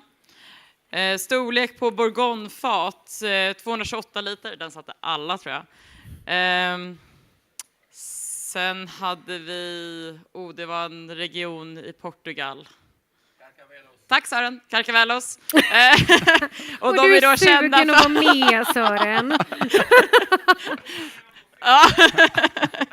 Och de är då kända för oxidativa och torra fortifierade viner. Och sen har vi Adam Spear, och det är då en strong ale från Tyskland. Vi hade whiskyfråga varför den är så dyr, och det har att göra med att själva kostnaden för flaskan. Sista frågan några hann till var om Cremant de Luxemburg, om jag inte missminner mig, Sören. Och det var och Moselle är helt korrekt, som i alla fall som Emma hann till Exakt, Moselle är rätta svaret.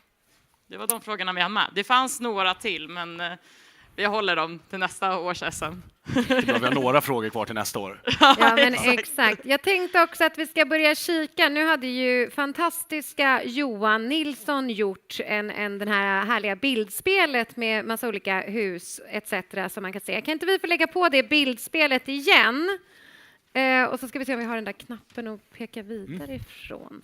För vi kan ju göra, nu var ju det ganska långt, så jag tänker vi tar oss så långt vi hinner tills domarna kommer. Så kan ni väl också få köra, ni kan väl få skrika ut så som ni har lärt er nu från quizandet. Kör nu Sören, det går fort här. Nu ska vi se. Där är första, va? Nej, vi har en innan. Där är första. Exakt, så första etiketten här med ton är från, det står Prins Charles, för han var prins när han gjordes, men nu även kung Charles. Etikett nummer 2, Keith Någon Harry. som känner igen? Ja, förlåt, jag skulle inte... Men du får rätta, tänker jag. Vi får se om någon snappar upp. Men nummer 3 då? Etikett nummer 3. Jajamän. Ja, and the world, exakt.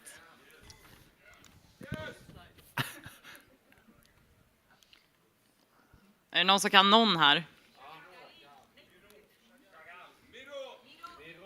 Snyggt. Miro har vi några. Sista etiketten. Vi har även exakt John Huston i mitten. Bra att kunna, för det är väldigt bra årgång. Så man lär sig sådana etiketter. Den första är Peter Doig.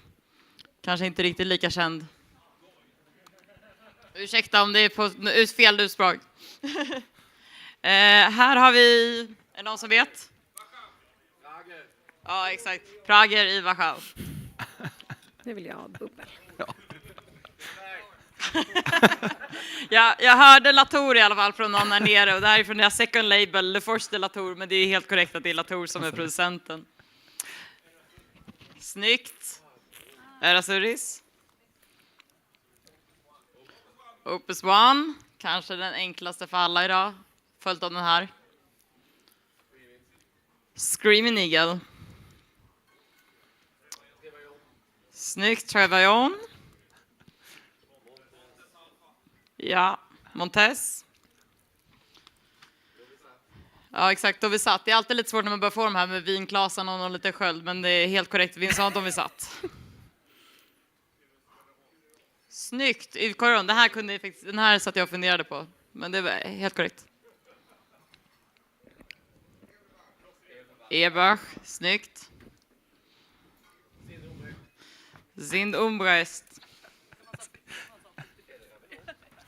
Exakt, nu blir det svårt med de här klasarna och sköldarna, men det är helt korrekt. Ravinoa. Charles Heidsieck med deras nya label, eller det här är då labeln för Champagne Charlie. Beyond Santi. Janne Waden kändes som de flesta var på. Där är alltid lika härligt med de här slotten.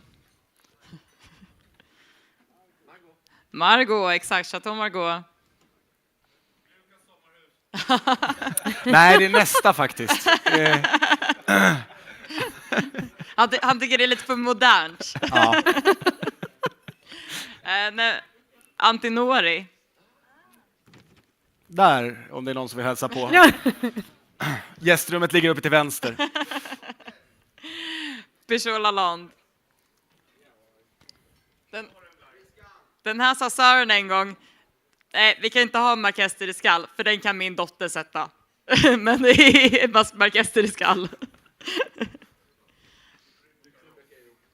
Exakt, du Krubekajo. Darius, korrekt. Oj, vad fint. Dit vill jag.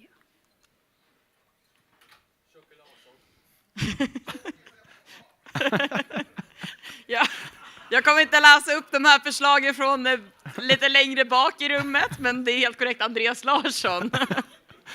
1969 också så var det Armand Melkonian.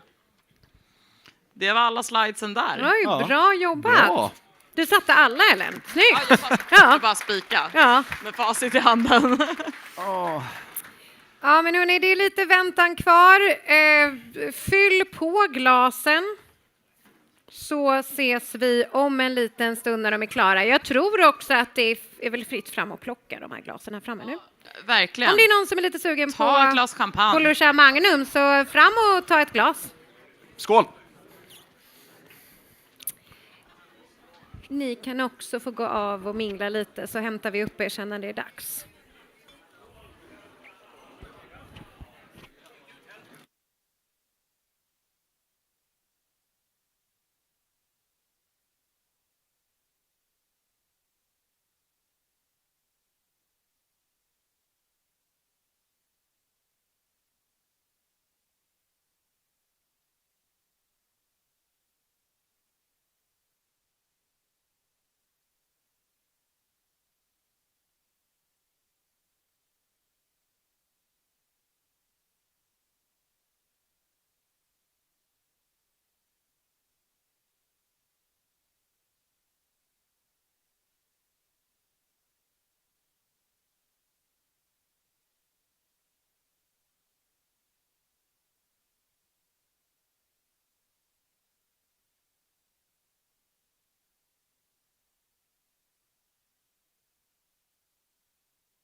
Oj, jäklar. Har det varit så här ljust här hela tiden? Jag vet inte.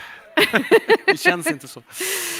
Vi har ett svar på dagens fråga, vem som är nästa världsmästare, tänkte jag säga. Men svensk mästare i alla fall. Det måste man bli först. Ja. Men vi tänker att vi börjar med att ta upp finalisterna på scen, så det är bara att komma upp på en stor applåd.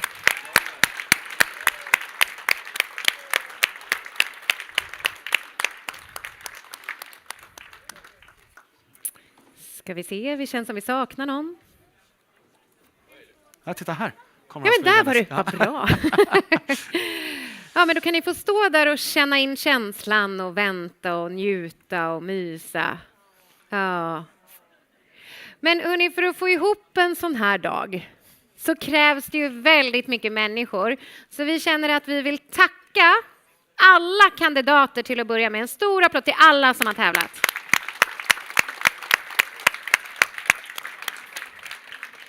Vi vill också självklart tacka alla domare och SM-kommittén som har varit här och ställt upp och tagit sin dyrbara tid och hjälpa oss.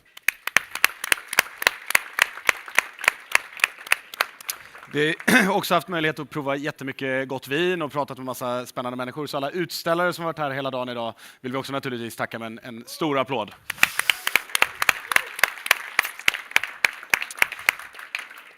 Och även alla volontärer som är till bakom scen och sommelierföreningens styrelse ska ha en rungande applåd. Det tycker verkligen. Jag.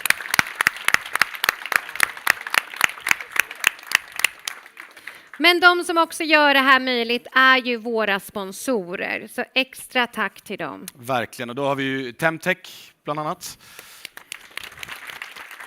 Vi har Wines of Portugal. Wines of Germany. California Wines. Ward Wines. Riedel och Gia Sundqvist. Sergelhub såklart, där vi befinner oss här idag. Restaurangakademin, där vi befann oss igår. Vinkällan. Ja.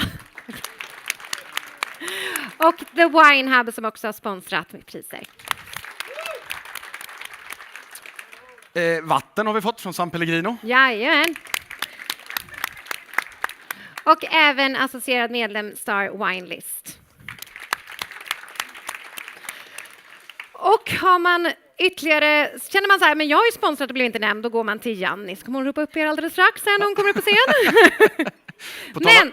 På tal om Janni. På tal om Janni, ja. Så har faktiskt Janni någonting extra nu att dela ut. Så ni får liksom hänga här lite till, för det är så mysigt att stå i spotlight här. Vi pausar er lite till här, kandidaterna. Vi välkomnar Janni och Maja Bertas upp på scen.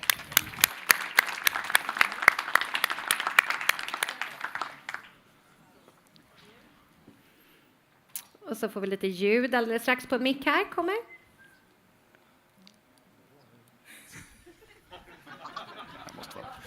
Jag färgade håret här och bad.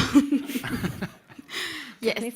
Ja, men tack så jättemycket, Maja och Lukas. Vi hade inte varit det här utan er två. Så en stor applåd till er två.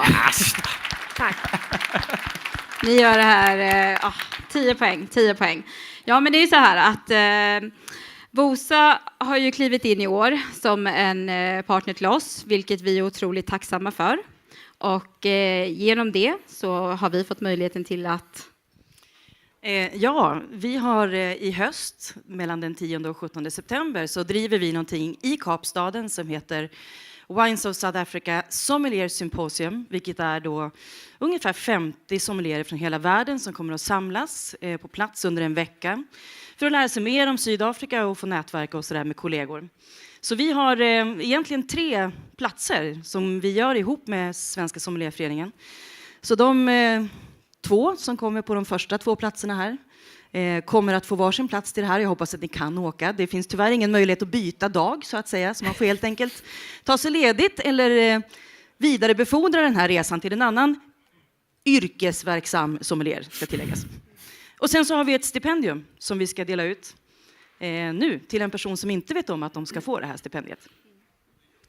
Ja, det känns fantastiskt roligt. Det är alltså ett stipendium på 20 000 kronor så att man ska få möjligheten till att delta under den här resan.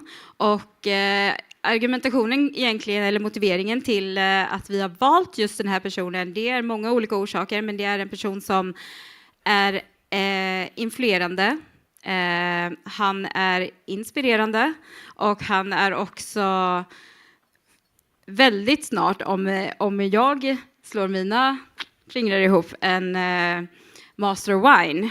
Så personen som vi har valt i Svenska Sommelierföreningen tillsammans med diskussion med Maja Bertas of Claus att ge det här stipendiet är Lars Trogen.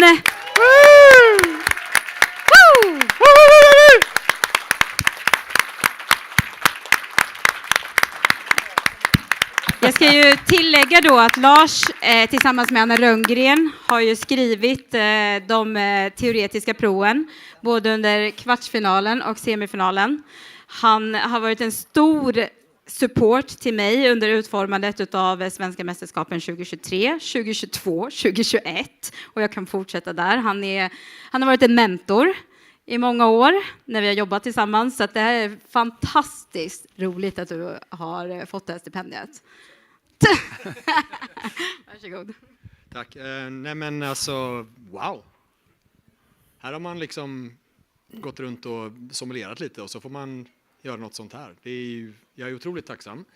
Sydafrika har jag aldrig varit i överhuvudtaget. Så att det har ju varit dags länge.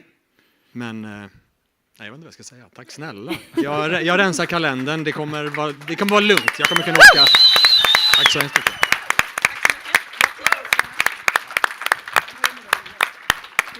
Tack Lars. Ja, men jag tänker att jag fortsätter. Jag gillar ju att stå på scenen uppenbarligen. Nej, men vi har ju lite sponsorer, partners, samarbetspartners och så som har valt att bidra med väldigt fina priser till finalisterna, vinnaren.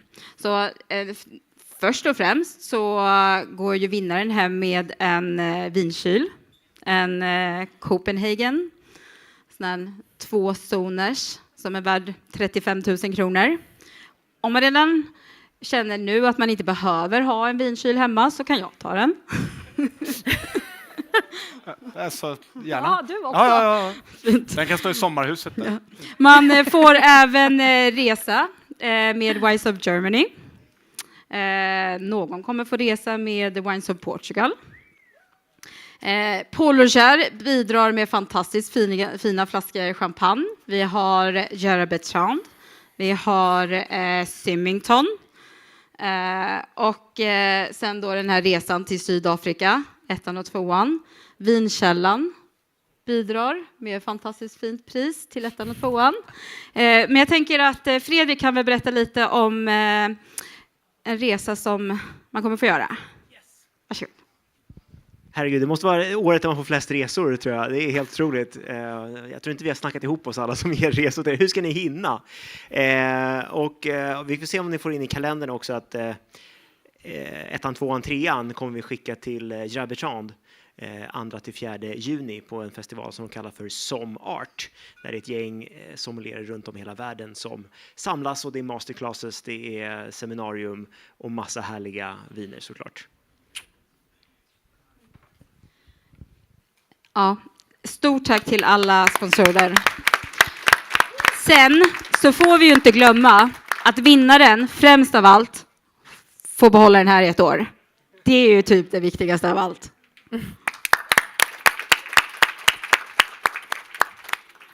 Ja, nej, jag känner att jag lämnar över det här. Nej, men vi vet ju ingenting. Nej, det gör ni ju faktiskt inte. Nej, så kör du. Okej då. Ja. Ja.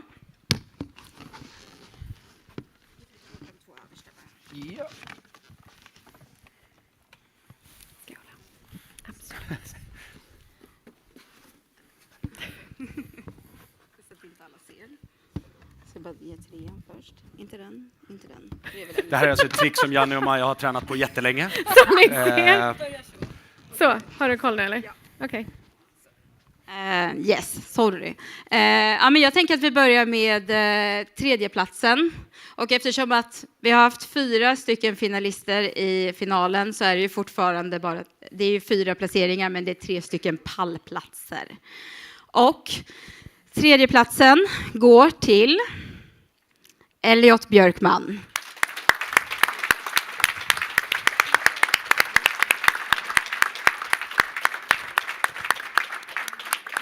Vilken vill du ha nu? 2:an. Jag tänker att vi kör andra platsen.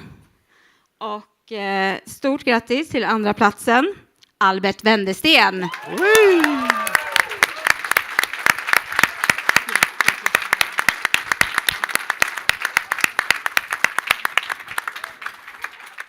Ja, nu har vi 2 stycken kvar här.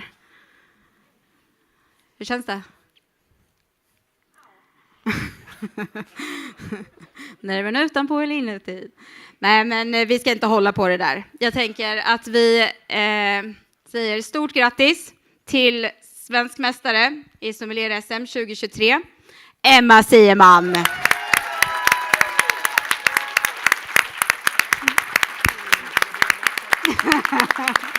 Jag vet att jag älskar dig.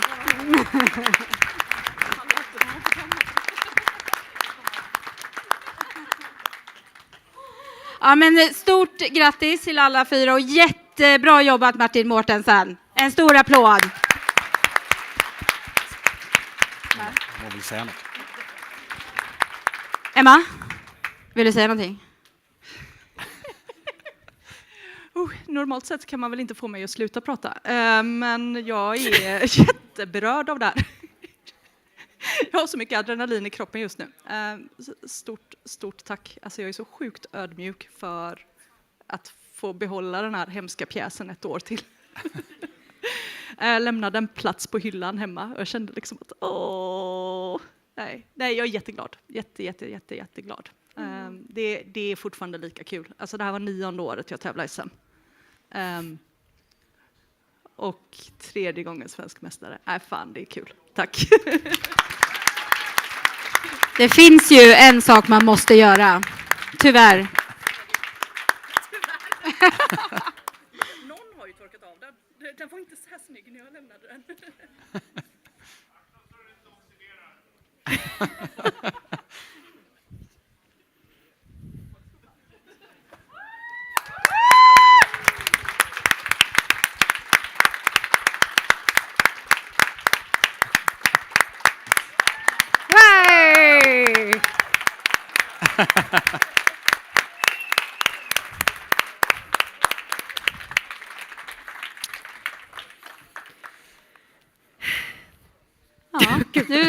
Nu lämnar jag över till er. Inte av.